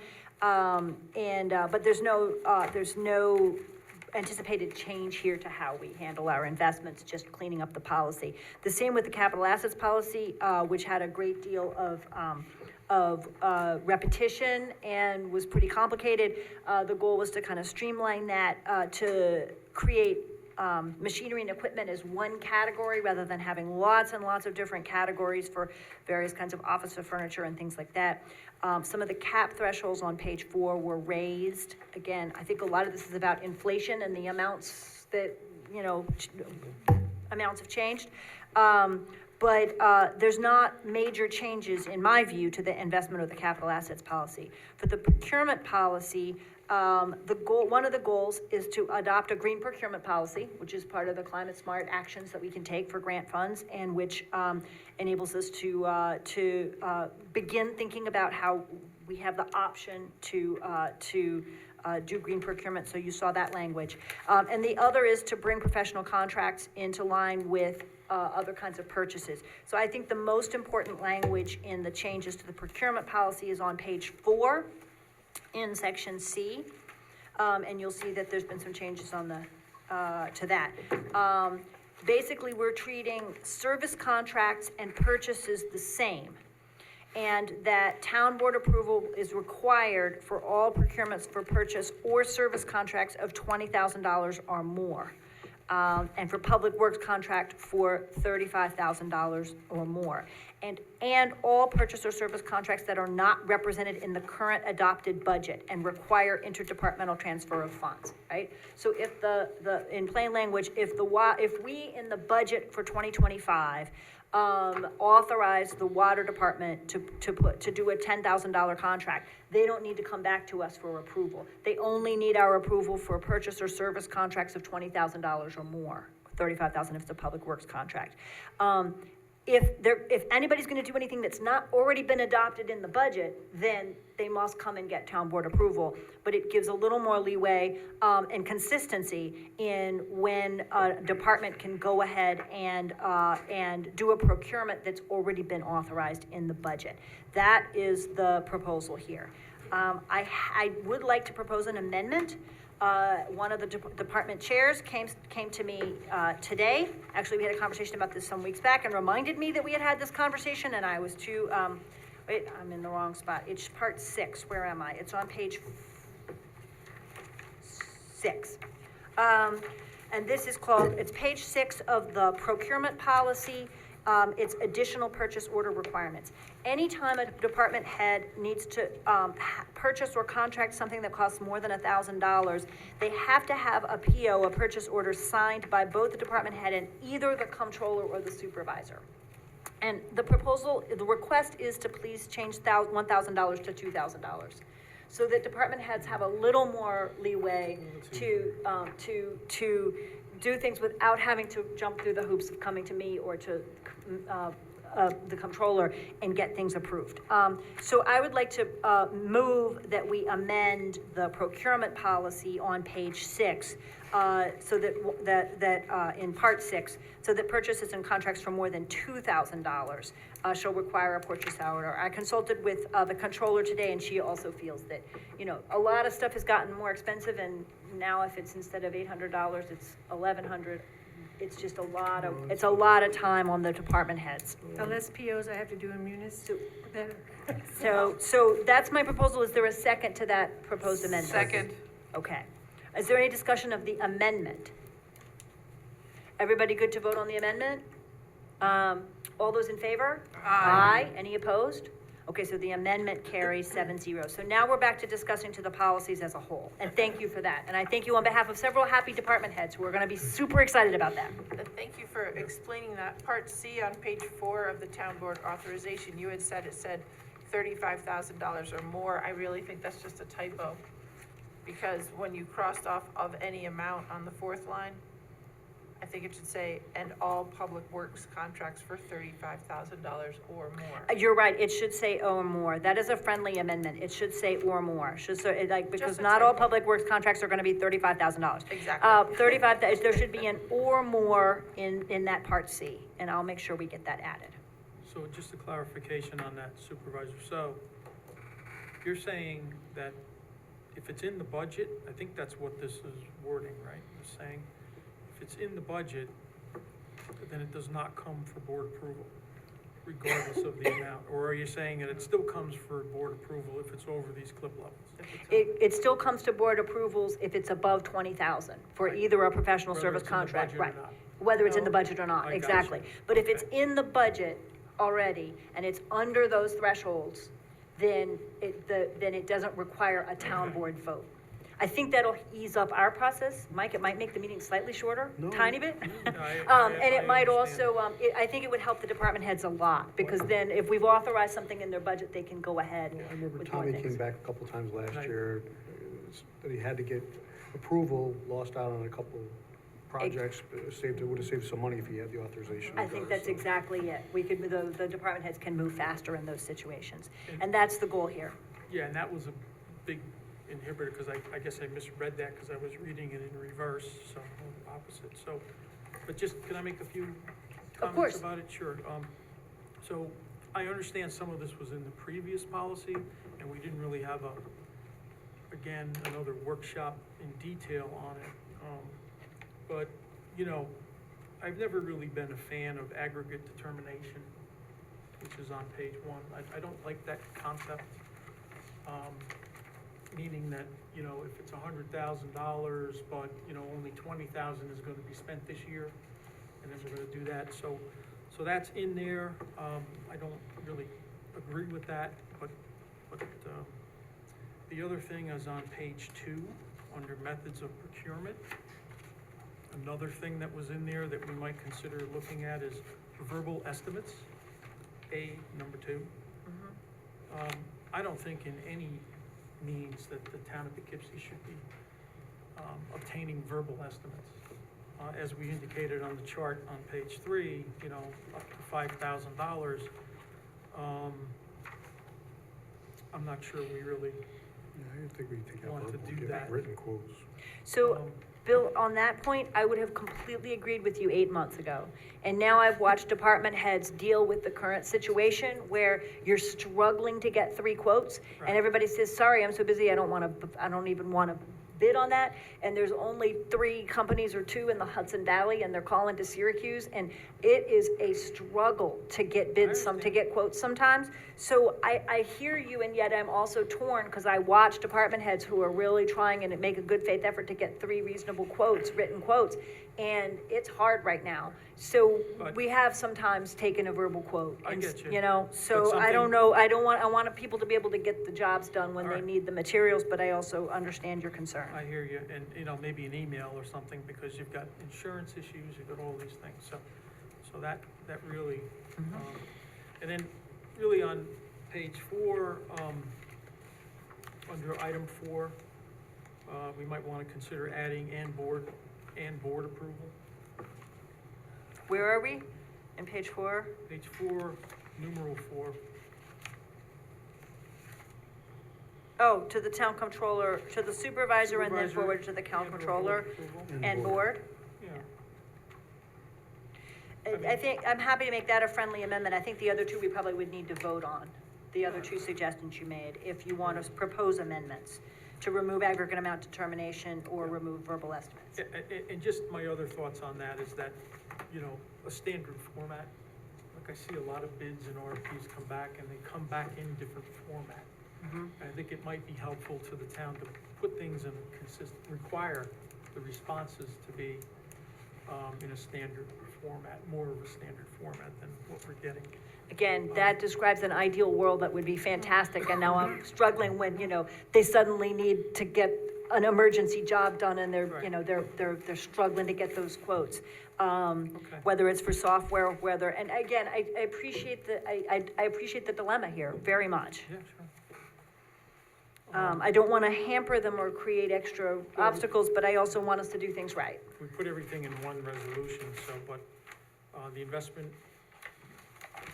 I understand, I agree with you on that. Just a comment about the capital asset policy. It does a pretty good job articulating tangible assets, but we also have something called intangible assets, which I think we might want to incorporate in here a little more in detail. Something like our easements, water rights, software. There's a reference to the New York State Controller's Office regarding intangible assets, which has a pretty good tutorial on what you might want to include. So if you want to amend it, I don't know, I think this is what you said, is we can amend this as Right. we go along. We can, and I am, So- you know, I don't want to like deny it, because I Right. think a lot of things are a good step forward, but we may want to be talking a little bit more about our intangible assets, because they're valuable. I think that's a great point. I will confess, and maybe this is a little bit off topic, that I'm struggling with figuring out how we workshop things, right? At the last meeting, we agreed to create a committee to work on user fees and things like that, and maybe we need to sort of do more ad hoc committees like that. Sure. I think we should probably adopt our financial policies every January as a kind of matter of course, as part of the reorg meeting, so we could always sort of make changes, Change throughout the you year, know, right? through the year. There could be a standing committee that reviews and works on them. It is, I appreciate Bill wanting to come and do more workshop time here, but I also find this a very hard place to really do in-depth Absolutely. workshopping, and the open meetings law is, makes it difficult for us to figure out other ways to do it. So Well, maybe I we wonder if we want a committee of some kind that kind of reviews financial policies and thinks about them in the longer run, so that there could be more changes. We adopt this for tonight, and then we, consider more changes and re-adopt in January. I have no problem, yeah, That but, that could very well be the Citizens Finance and Budget Committee. yeah, January's around the corner. If I keep my That glasses could, on. I mean, Could if they very want to well work be. on finance, if they want to work on financial policy, great, That but could be. again, we're the fiduciary, so the question is, where are you Well, turning we it have- over to people who And aren't we have, us, we do right? have a finance committee too. And just a couple Yeah. other thoughts because we have a great I appreciate you going through this. Mm-hmm. Because it's an opportunity, so we look at it, and there's a prioritization of assets. So, in other words, what's our methodology for saying this is important, Right, more important than the other? Replacement costs, repair schedules, the impact, a good one that I think is impact or liability to the community if it fails. So what's that, how do we prioritize that and correlate it with our budget and planning, So these are things I'd love to help work on. so how about this? Why don't we vote on these policies tonight? But Bill, you have a particular interest in this, if we would like to sort of create a committee that, Right. wants to look at these policies over a long period of time, and think about whether further revisions are needed. We have spoken with a couple of people in other towns to kind of get a sense of, we needed to update these and what was the most up-to-date thing. I'd be happy to figure out some sort of committee structure to bring them back again maybe in January. How does that sound? I'd love it. Okay, all right then. Any further discussion? Okay, then we won't make the changes Bill suggested now, but they are in the works with the understanding that these are ongoing policies that might continue to, not right now. I'd rather go ahead and pass this as is, but I think you've raised some really good questions for us to think about over the coming months, okay? All right, then, all those in favor? Aye. Any opposed? All right, the resolution carries 7-0. Okay, I think that comes to me with the social media policy. Be it resolved that the town of Poughkeepsie does hereby adopt the annexed social media policy, the provisions of which shall be applicable to all officers and employees of the town of Poughkeepsie effective immediately. So moved. Second. Okay, I want to thank Dave Gordon and Erica Bushel and a number of people who tried to help figure out what a social media policy should look like. We really ought to have one. It is a really complicated question, and there was quite a bit of work that went in to trying to figure out what we ought to do in terms of whether we allow comment on our pages and a range of other issues. So this represents quite a bit of work on a bunch of people's behalf, because we realized we had no policy at all. So And we had talked about it we have talked about. a little while. Yep. And I know it's a difficult landscape to navigate because It is. It's layered and it's not black and white per se. It's complicated, so I'm glad we have a policy. We do, and we also are making, in practice, that we are not interested in posting any controversial content, but are doing, the fall leaf schedule and we're not, but then, the issue is always people can post what they want and, when they comment, and how to deal with that. So, any comments? Yeah, I have no problem with voting for this, but again, I have a lot of input that I think. So it's more of, I don't know what the legal term might be, but more of an informed consent flavor to it, where we share the decision-making or have a, committee within the policy, and talk a little bit more about in the policy, copyright, disclaimers, confidential and proprietary info, privacy, some of those things that we really could include, within the policy. Possibly the best thing would be to put you in touch with Dave Gordon, who worked on this, and Okay. see if we could have some of those things I know were discussed and decided it was, we wanted to kind of the more you put in, sometimes the more complicated things get. No, Some issues it's you might not- not want to it's- raise. But why don't we, that you could discuss some of that with him as well? I have and I can give you a draft of, it's called Company Bill. which is a social media policy. So it has some information in there, and that we can possibly incorporate it, which I think are, you know, in my experiences, could be included in a social, media policy in addition. So it's a great start. And I wanna say something about the webpage. You might think I'm a little corny, I know my wife does, but, you know, 167 pages worth of code to put that revision in the webpage together. So, quite a bit of work, quite a bit more that has to be done with, you know, the rec center is on a different, you know, company that's pointing to the, web service that we have now on our main page. Yes, the rec department has always had its own Right. separate, So- my rec So system, yeah. part of that is I'm big on 508 compliance included into the, policy, which is something that I think we should consider. You know, some of portions of our website are not there yet, so I think that would be good I'd love to help with that as well, so, Okay. okay? So then in this case, if there's other proposed revisions, or are we ready to vote? Yes. Okay, and, Sure. but Bill, I'll put you in touch with Dave Gordon so that he can kind of get you Right. up to speed on the conversation I'm so glad to far, help. Yep, okay? sure. Yep. All right, all those in favor? Aye. Any opposed? All right, the resolution carries 7-0. Who seconded that? I'm sorry, I got confused. Uh-oh, Second. I Okay, think thank Ann did. Okay, Thank you, Ann. Yes, Jim, keeping track over there. All right. okay, I'm up, right?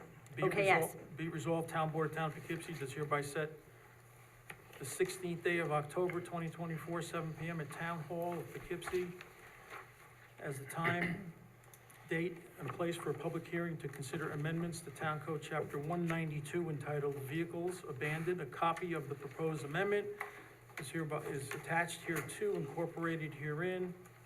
And the Town Board does hereby waive a verbatim reading of said amendment and does direct that said amendment be spread across the record as if they, in fact, have been read verbatim.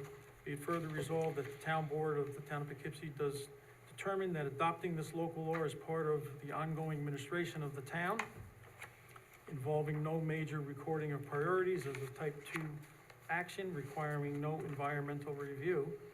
And be it further resolved that said amendment, if adopted, will take effect immediately on filing with the Secretary of State. So moved. Second. Okay, any discussion of this? Again, I want to thank the people who put an enormous amount of work in this. I think Jim Nelson and Emily Svensson both put a good deal of time in this, and I know that the police department and others weighed in to revise and update this. It helps a great deal. An abandoned vehicle is actually a larger problem than you might think.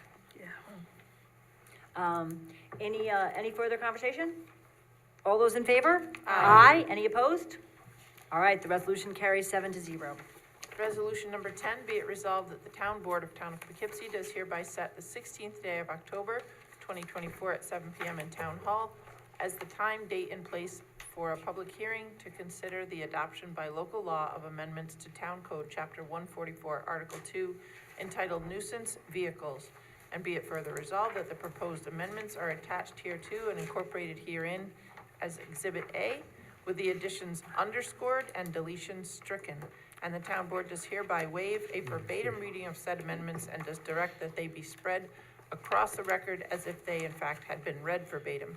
And be it further resolved that the Town Board of Town of Poughkeepsie does hereby determine, after reviewing the annexed short form environmental assessment form part 1, that the adoption of this local law is an unlisted action under SECRA, and there are no other involved agencies, and it will serve as the lead agency for the environmental review of this local law. That said local law, if adopted, shall take effect immediately upon filing with the Secretary of State. So moved. Second. Okay, and again, this is setting a public hearing date, right? Mm-hmm. Do we have more time to think about these? Can I just ask a question on it? Yes. Talking about the 500, I see it went from 700 to 500 feet of a residence at any time. Yeah, that's because in Hyde Park, which you pointed out to me, they said there's a 500 feet, and when I spoke to them, it was because they'd actually done the calculation, and the noise level at 500 feet drops down to acceptable level. So the 700 feet was just overkill, 500 And then, feet. to clarify, it says residence at any time, your own residence? Yeah, we still kept it the same as before, so it includes your own residence. So obviously, that'll be the one closest to it. Okay. Yeah, Hyde Park did not have that. They had it measured for the neighbors, but in talking to, the police department, it would have been more difficult to figure that out, so we just kept that the same. Okay. And then the other thing too is that any electric vehicle, ATV, motorcycles, scooters, whatever, Yeah. that are electric would be allowed. And I have some residents who actually have 2 acres of property, but it's still, with the 700 feet, their children could not use their vehicles Yes. legally on their own property. Right. So, and the children, and they have these electric vehicles, so this will allow their children to use their own vehicles that they have. And electric vehicles are truly quieter. Jim made me research that, and yes, they are truly quieter. In fact, I found an article from Costa Rica that they're switching over their tourism, their jungle tours, to electric vehicles because it doesn't scare the wildlife away. So they are truly quieter than the gas versions. The only problem is they're also significantly much more expensive at this point. But electric is the wave of the future, and it is coming. Okay, Thank you. so the change here is C in, Yes. 144-13. And the feet. Okay. And the And the distance. feet. Yep, and the feet, That's it. right? The 2 changes. So just to Okay. clarify, if it's my house, I gotta move 500 feet away from my house and then ride it Yeah, and 500 feet around. from the other and house. From and then the so- neighbor's house. I might not be able to ride my ATV anywhere on my property. No, it's really, that's why I wanted to I cut know. back the even further. I know. Well, that's only really because of the people that just. Well, I know disrupted one the bad apple noise, ruins right. the bunch, but I know residents that have a half an acre and then they can't ride And, there. and like these people, they have 2 Well, only if acres. they get complaints, right? I mean, truthfully. Right, truthfully. Truthfully. Right, better to ask for It's good to have, forgiveness. it's good to have a law in place. No, and I'm not saying we shouldn't. I mean, listen, you know, it's, again, the few bad apples ruin Yeah. the bunch, because, Yep. you know, they ride it for an hour. I mean, you know, ride it for 10 minutes, let your kid be happy, and then shut up. But I get that people take advantage of any.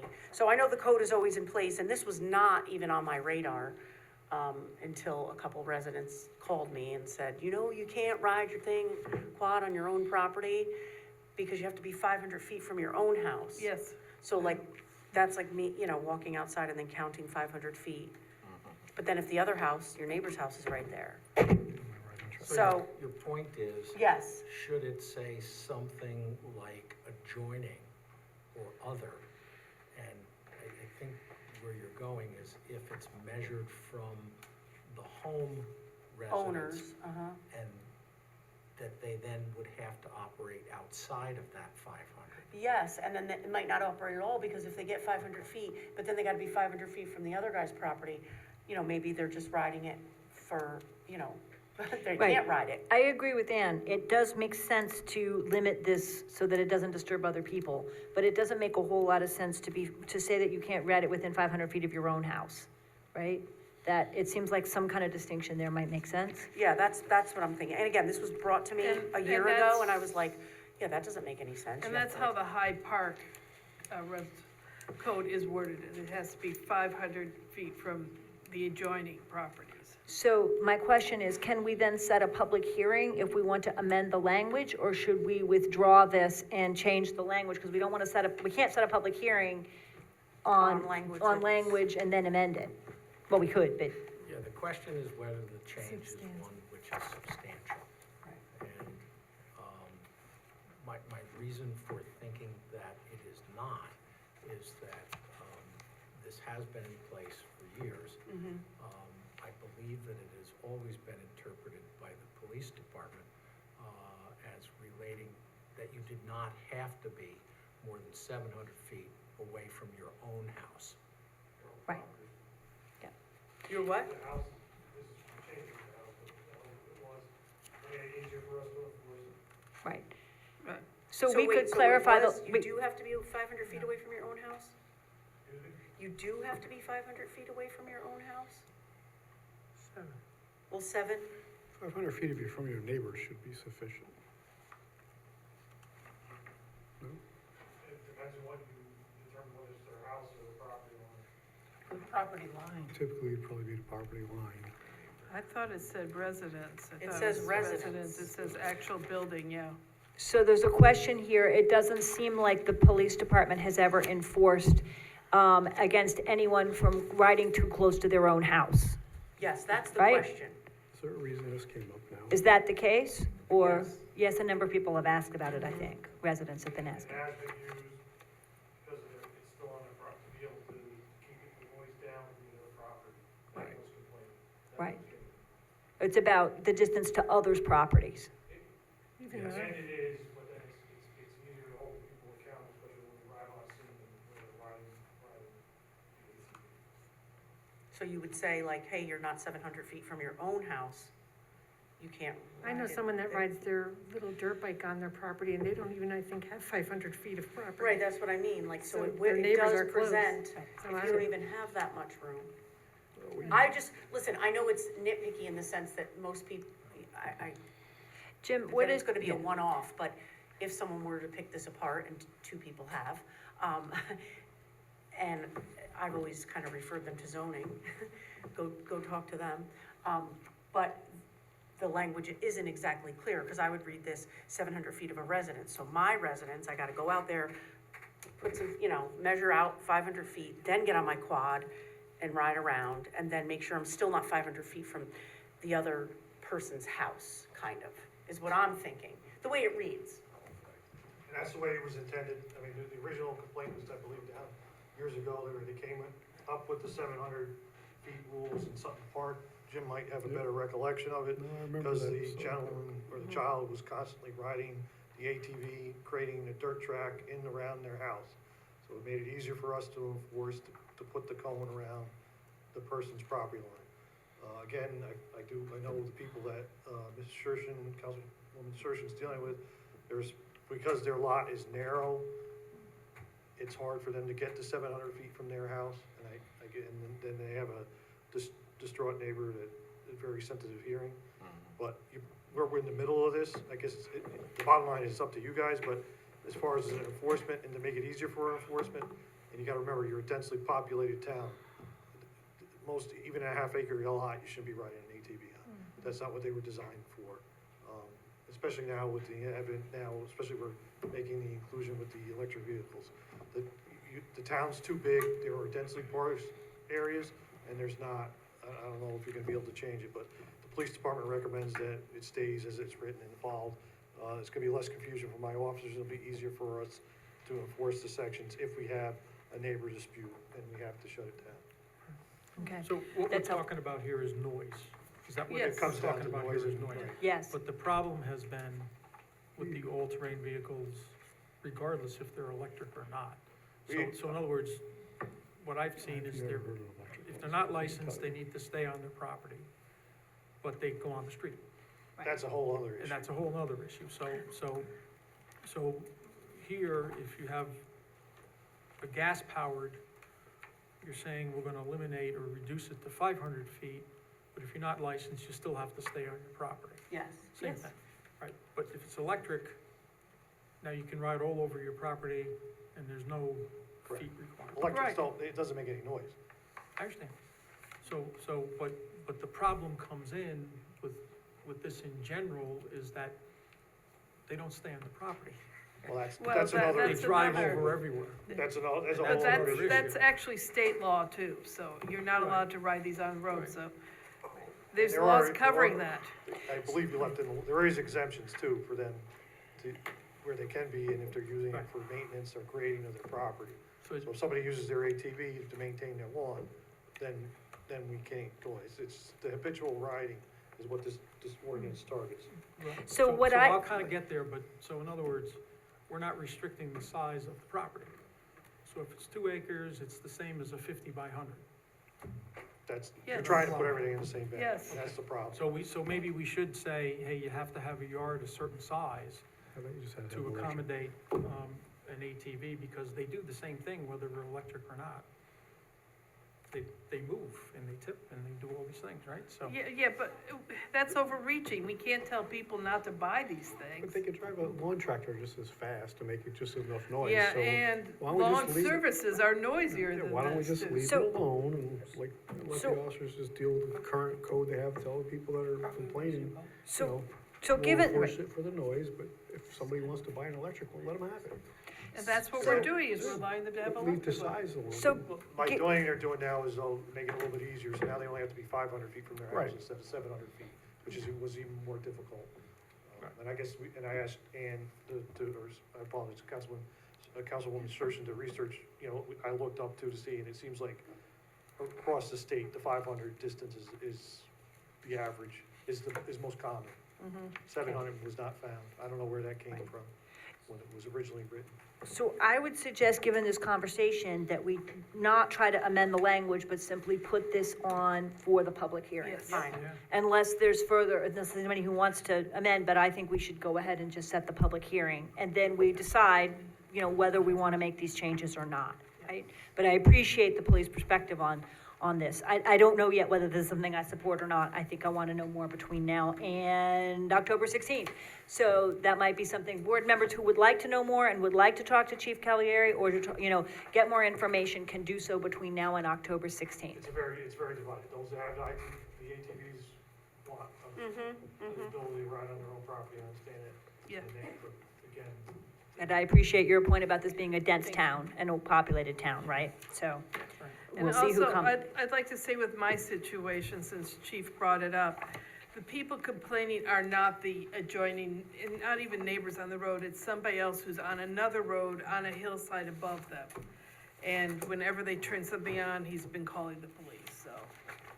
So I had one family at the end of Fulton. The kids would drive their ATVs all along by the park, up and down Fairview, and they'd scoot right back, so luckily they moved. But yeah, we had quite a bit, so I get it, Yeah, it's and that's noisy. even more difficult to control. It's noisy, and there aren't many places in town that it would occur to me that if I bought an ATV that I would try to ride it in town, I would want to take it somewhere else, I would think. There's just not much space here. Okay, let's go ahead and set the public hearing, and then we all have some time to think about it between now and then. Or at least let's take a vote on that. All those in favor? Aye. Any opposed? All right, 7-0. Okay. I believe we're setting a public Sorry. hearing for this is number 11, right? Number 11, okay. The town board received an application from Lee Pagonis for 2668 South Road Realty LLC requesting the zoning for parcel tax number, very large number, located at 2668 South Road in the town of Poughkeepsie, consisting of approximately 0.84 acres, be changed from office research, OR, to neighborhood business, BN. And whereas the proposed zoning map amendment is attached here too and incorporated herein, the town board does hereby waive a verbatim reading of said amendment and does direct that said amendment be spread across the record as if it in fact had been read verbatim. Whereas this change of zone would involve 0.4 acres and the action to amend the zoning map must be reviewed by the New York State Environmental Quality Review Act. The town boards examine the secret regulations. The town board has determined that the proposed zoning map amendment must be referred to the Dutchess County Department of Planning and Development and the Planning Board for review. Amending this zoning map requires a public hearing. Therefore, the town board designates itself as lead agency. The town board refers this matter to the Dutchess County Department of Planning and Development. The town board refers this matter to the town planning board for an advisory report. And the town board hereby sets a public hearing on the proposed zoning map amendment for October 16th, 2024, 7 p.m. here at Town Hall. So moved. Okay, any further discussion? Are you ready to set a date for that public hearing? Yes. Second. I mean, Yeah, I think we had it moved and seconded, I think. Yeah. I just want to make a comment, unless, Ryan, this is in your word, do you want to make a comment? Just that, I spoke to Mr. Pagonis, he did reach out. It seems to be tremendous impact on his livelihood and business. He has an available tenant, which in our estimation and having discussions doesn't change too much the makeup of the setup he has currently. And he's done great service for the community, and I believe affording him this opportunity to have the zoning for the building changed would allow him to maintain his livelihood and continue to serve residents.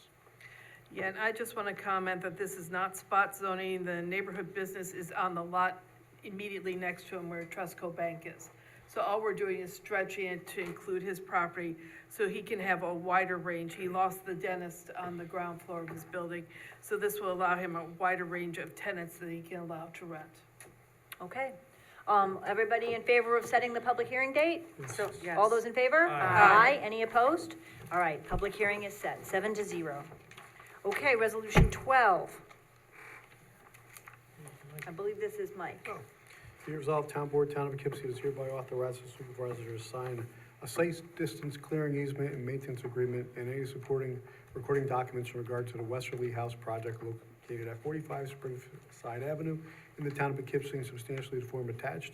It be it further resolved that such acceptance and authorization by the Town Board of Town of Poughkeepsie is subject to the approval of all final documents by the Town Attorney, Planning Board Attorney, Town Engineer, and the Director of Municipal Development for the Town of Poughkeepsie. So moved. Second. All right, and this merely allows us to go onto the property in case it's not kept up, and we need to make sure that sight lines are clear, so it's pretty straightforward. It just enables us to fix a traffic hazard if we need to, I believe. Any further discussion? All those in favor? Aye. Any opposed? The resolution carries 7-0. All right, Resolution 13, be it resolved that the Town Board of the Town of Poughkeepsie, having reviewed the responses to its telecommunications services RFP, does hereby determine that the proposal submitted by Granite Telecommunications, 100 Newport Avenue Extension, Quincy, Massachusetts, is the most responsive to the RFP, including from the perspectives of price and value.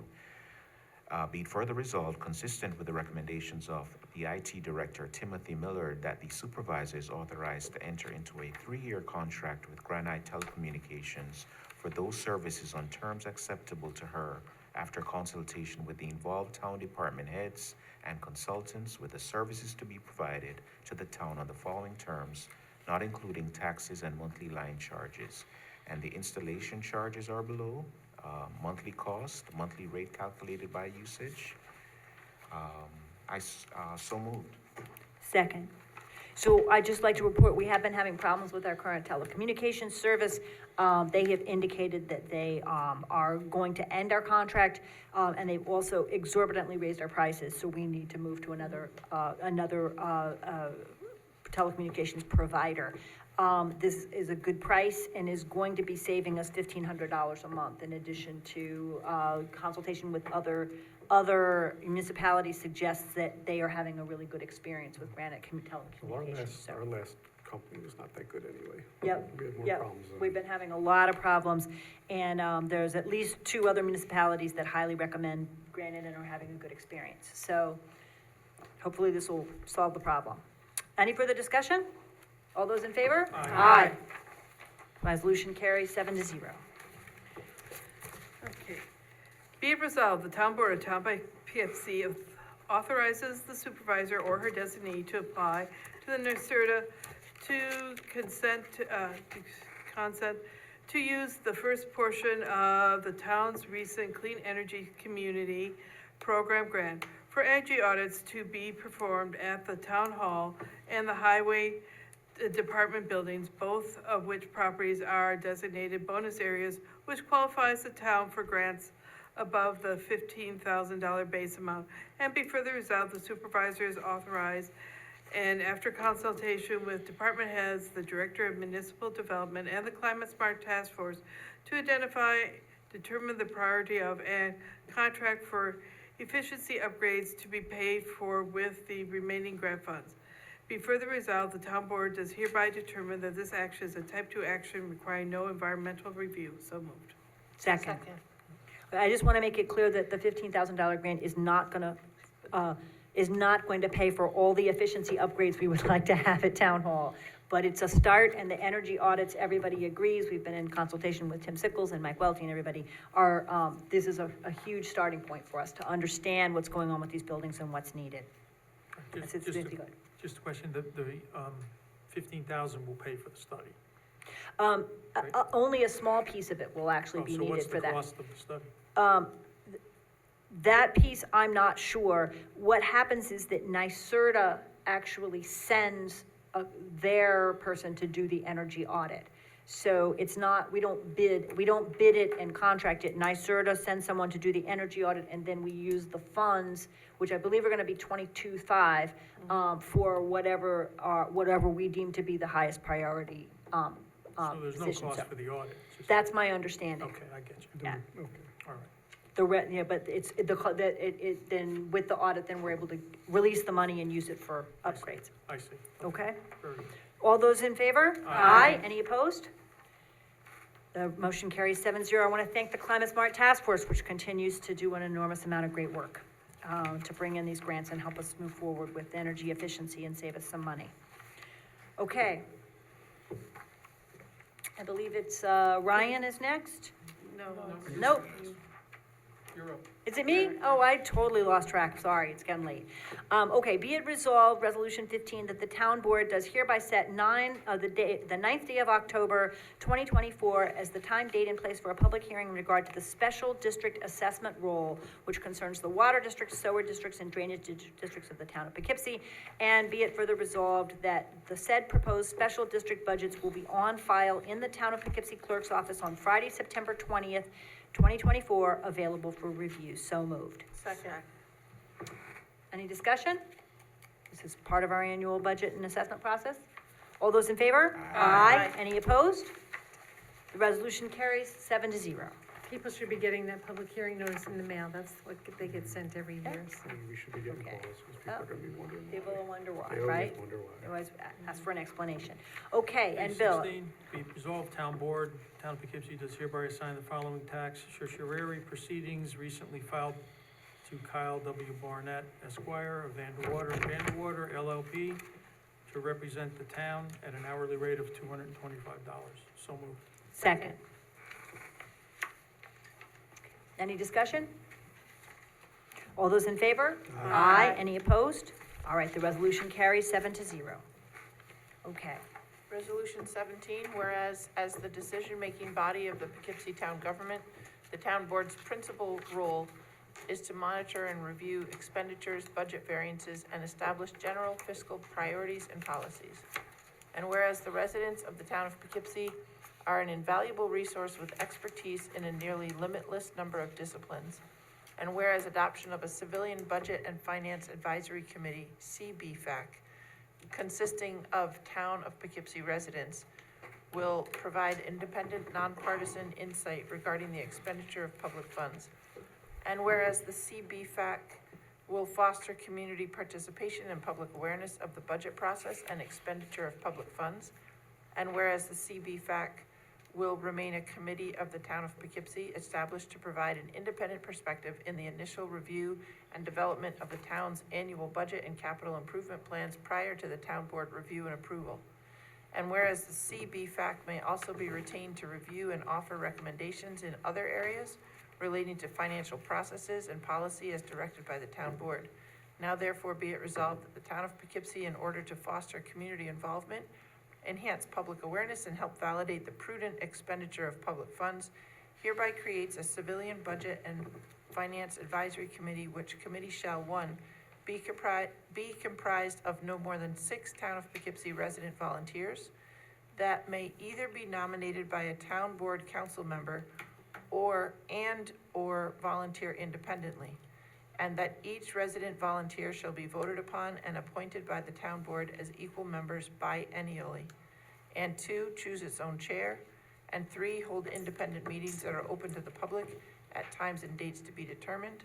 And 4, examine town draft budgets, tentative and preliminary, and proposed capital expenditures. And in addition, examine existing and proposed town financial policies and practices as directed by the town board, so as to provide independent review, insight, and recommendations regarding their adoption, revision, and improvement. And 5, have at least 1, but no more than 3 town council members participate as volunteer advisor or advisors. The town board advisors would facilitate gathering information and/or documentation from various departments in the town for committee review, and would facilitate interaction with all town departments on behalf of the CBFAC. So moved. You did a good job with that. Second. Okay, discussion. Okay, so, the reason I brought this back was, at the last meeting, I think there was some, myself included, we were a little uncertain of how this would take hold and be directed. So, from the comments I got from listening to everybody, I know, and you wanted to know how it was gonna be presented and how it would be worked. So I went back and I looked and I said, okay, we already had residents here that wanted to be on the committee, that thought it was a good idea. We had people here speaking on behalf of it. So, and Bill, you put a lot of work and detail into it. So I just went back and I tried to answer the questions that came up at that meeting. And we wanted to know how people would apply. So they could apply to us, they could have it directed to, and I volunteer to help Bill on this if you guys think, if you think it's a good idea. And they could send in their request to be on it to me and Bill. We will then farm it out to you guys and we'll put it on agendas to pick, so it's not extra work for you guys. We will be the go-betweens between the Budget Finance Committee and all the department heads to answer any questions they have and give it back to them. They could certainly start doing our tentative and preliminary budgets, and they could look at our procurement policies and what have you. I think this, we had people that were interested. It was a shame to let people walk away kind of like, questioning how we would do this. But I think by adding that you only have to have one council member, and Bill was very instrumental in that, and I have no problem being a backup to Bill on this to help facilitate any questions or gathering information. So it's really not gonna affect anybody on the board as much as you think. We'll gather the information and give it to them. They can set their meeting agendas. We could post it on the websites for them, and their meetings could all be held in open session in public. And we might learn something from another set of eyes. So that's my thought. So I have some concerns here, and while I appreciate the earlier conversation about the financial policies, and I'm very happy to work with Bill to put something together for review of those financial policies and some other things like that, I would still like to get through the budget process once and come back to this next year. I'm not gonna make a motion yet, but I'm gonna sort of raise some concerns. It speaks in the fifth whereas clause about providing an independent perspective in the initial review and development of the town's annual budget and capital improvement plans. Initial is really before the tentative budget is produced. And then at the end, it also talks about up to 3 town board members who are gonna be in town hall gathering information or documentation from various departments in the town. And I strongly feel like we already have a budget committee. And we also, and how that would interact with the 3 town board advisors to the citizens committee and having all these folks working directly with the department heads, that, I just not happy with that. And I think that really this needs to be about the public process that happens between the tentative budget proposal and the final budget proposal. And it needs, and all board members need to have a equal share, an equal role. But I'm gonna step back for a second and let other people say what they, other board members who might wanna speak. Yeah, well, I didn't bring this forward, I didn't expect it to be, but, I'm still a proponent of it.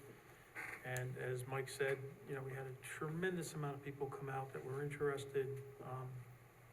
We can make it work if we wanted to make it work in any capacity, by changing the language, so it's up to, this body, whoever votes for it, to put it in place. We have plenty of other committees which are all important.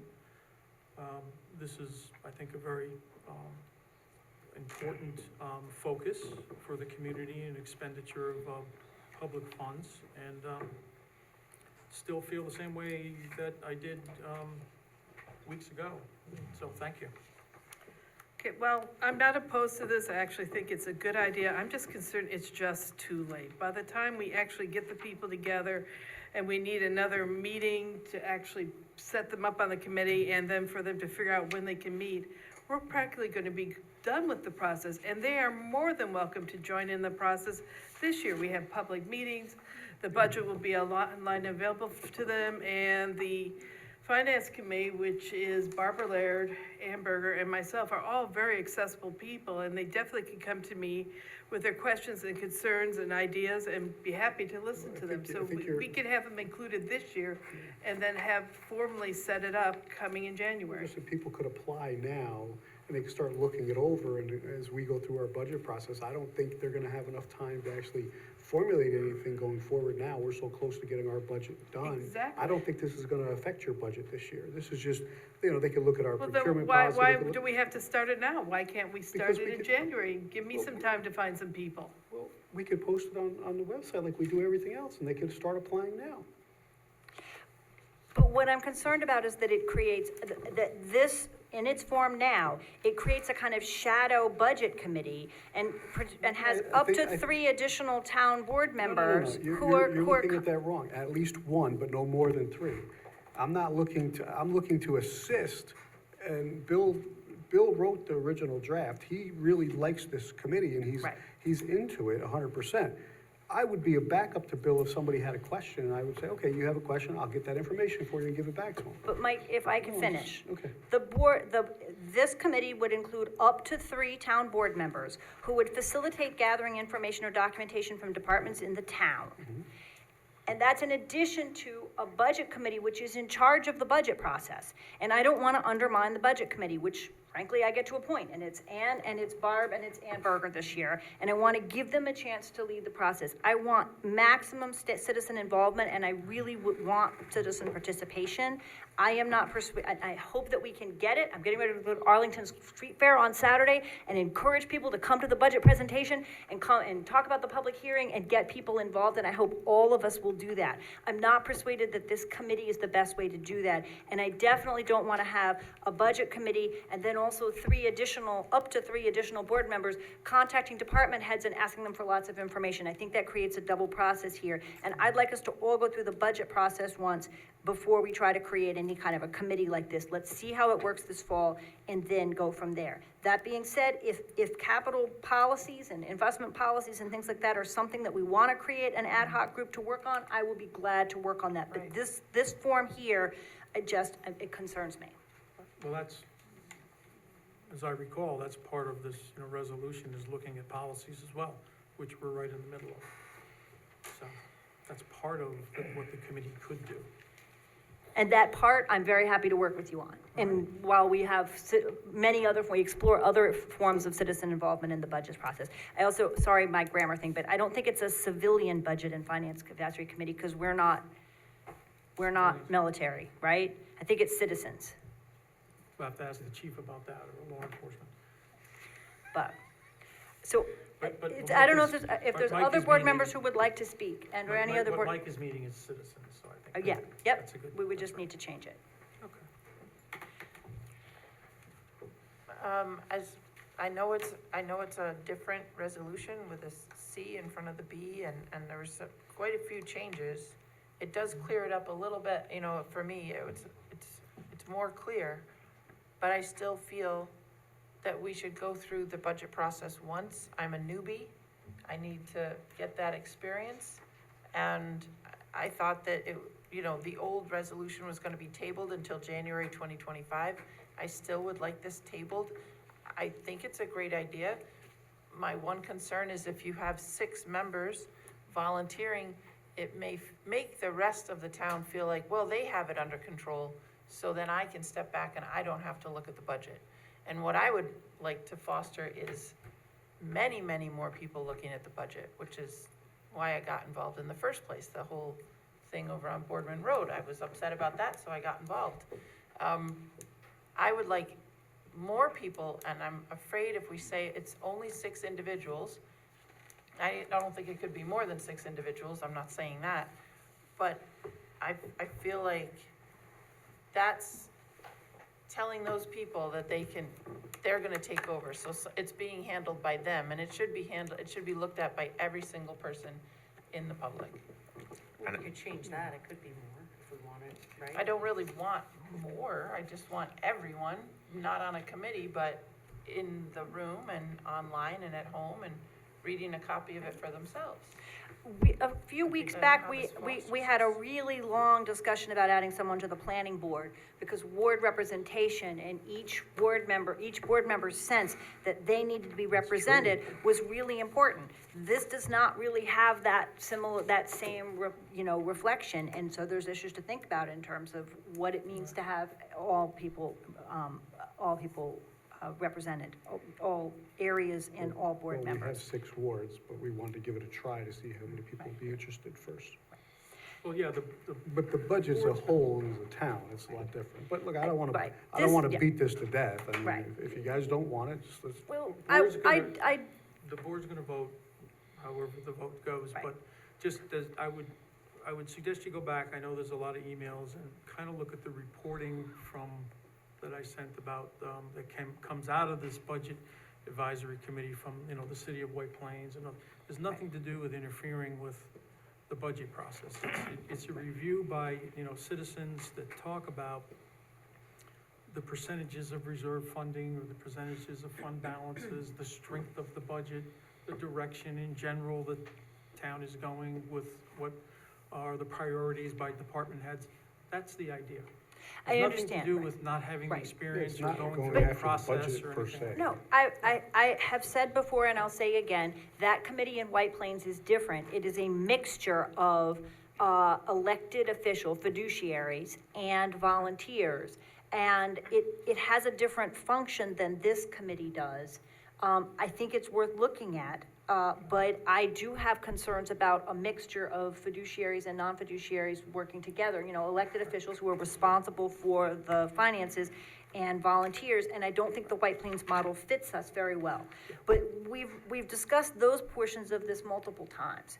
So I do want to work with you, Bill, on finding some ways for oversight. I do want to encourage citizen participation, and in terms of financial policies and other parts of what we're doing, I'm happy to talk about finding a format that will work. On this proposal, I move to table until January, so we can get through the budget process, see how it works, and then return to the discussion. I'd Is there a also- second? I'd also, Second. second. I mean, I just wanted to add that indicating that this is not the right time for this doesn't mean the process we have isn't a transparent one. People can access these numbers at any time. They can, if every council person tells their constituents, come on out, we're gonna have a presentation on the budget, people will come out, we will have the increased public participation that we desire from people.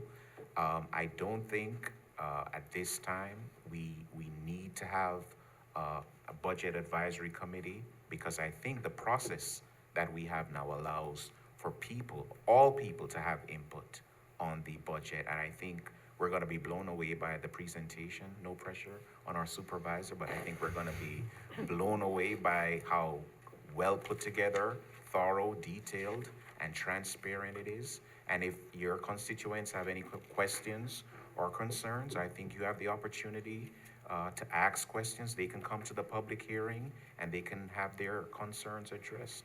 But I think everyone wants to see the year through first, and then we can table that issue like we did the last time to January of next year, and we see where we go from there. But I don't think at this time it means we're not being transparent.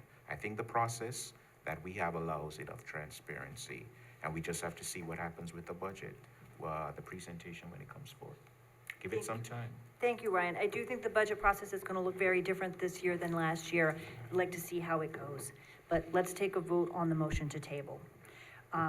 Unless there's further discussion? Did somebody second that motion? Yes, I believe Ann Yeah, did. Ian did. Missed it. All of those in favor of the motion to table? Aye. Those against? Opposed? Nay. Okay, so I have a 5-2 vote, I think, to table. All right, we are at resolution 18. And Bill, I just want to say again, thank you for the proposal, and I think we should sit down in the next week or two and talk about what some kind of alternative option might look at for financial policies and other reviews. Okay, I'm happy to sit down and talk with you about that, okay? sure. Who's up? I can't remember. Me. Okay, thank you. Be it resolved that the town board of the town of Poughkeepsie does hereby appoint Adrian Garrigus to the position of sewer maintenance mechanic with the sewer department at the salary grade 6, step 1, $24.90 per hour plus 50 cents CDL pay effective October 8th, 2024, which appointment is subject to a probationary period of not less than 8 nor more than 26 weeks per civil service law. And be it further resolved that the town supervisor is authorized to execute and file all documentation required by the Dutchess County Department of Human Resources in connection with this appointment. So moved. Second. Very glad to bring Mr. Garrikas on board. I know the sewer department very much needs his help, and I was very glad to get him on board. All those in favor? Aye. Any opposed? Resolution carries 7-0. Okay, resolution 19. Whereas the town of Poughkeepsie is a party in a class action litigation involving PFAS contamination of public water supplies, whereas settlement agreements have been reached with the two of the defendants, Tyco and BASF, and whereas a preliminary estimate of the amount the town would receive under the settlements is $126,900. Now therefore be it resolved, the town supervisor and town attorneys are authorized to execute all necessary documents to opt into the settlements. So moved. Second, I want to second that one, because it's the one where we get money. You got the good one, Mike. $126,900 is coming in from this settlement with Tyco and BASF. Any questions? All those in favor? Aye. Any opposed? Okay, the resolution carries 7-0. All right, and Clerk Salvatore. The only thing I have this week is the Hudson Valley Animal Rescue's Fall Festival, Harv's, is gonna be held at 15 Barnes Drive on Sunday, September 29th, between 11 and 4. They're a 501(c)(3). They have all their necessary paperwork, and they, they do a good job with the animals, and they have lots of booths and face painting and all kinds of great animals, and I know my grandkids love that event, so. They have a cow and a horse and all kinds of Cow and others. a horse and falcons and, all kinds of little dogs and different Great things. rescue operation. So it's from 11 to 4 on the 29th again. That's the only Okay. thing I have this week. Okay, great, thank you. And because we did committee reports last time, I don't want to put you on the spot, but I didn't know if you wanted to report from the CAC on the things the CAC is doing? Oh, certainly. So we are in the midst of submitting or buttoning up our not our application, but finally getting some funds to bring composting to the town. So residents should start to see and should get an email regarding your interest in it, and we have a survey out there right now that's still live on the website, so encourage all your friends and neighbors to go and fill out the survey regarding your interest in composting. Even if you don't know what it is, composting, AKA food scrap recycling. So it's another way to, it's a way to bring your food scraps to the town, and it will be subsidized by the town. So initially, residents, it will be free of charge to residents. So we are very excited about that. And just continue to look for more information, emails, everything can be found on our website. I think that's it. I look forward to working on a big campaign to get 500 people signed up for that. Yes, It's yes. really exciting. It's Mhm. really exciting. And I think. Especially in a town this large, so, Yep. I know there's a lot of people out there that are interested. I know not everyone is aware or pays so much attention to some of the things that go on at Town Hall and some of the initiatives that we have, but this is a big one, and I hope you'll spread the word. Terrific, thank you so much.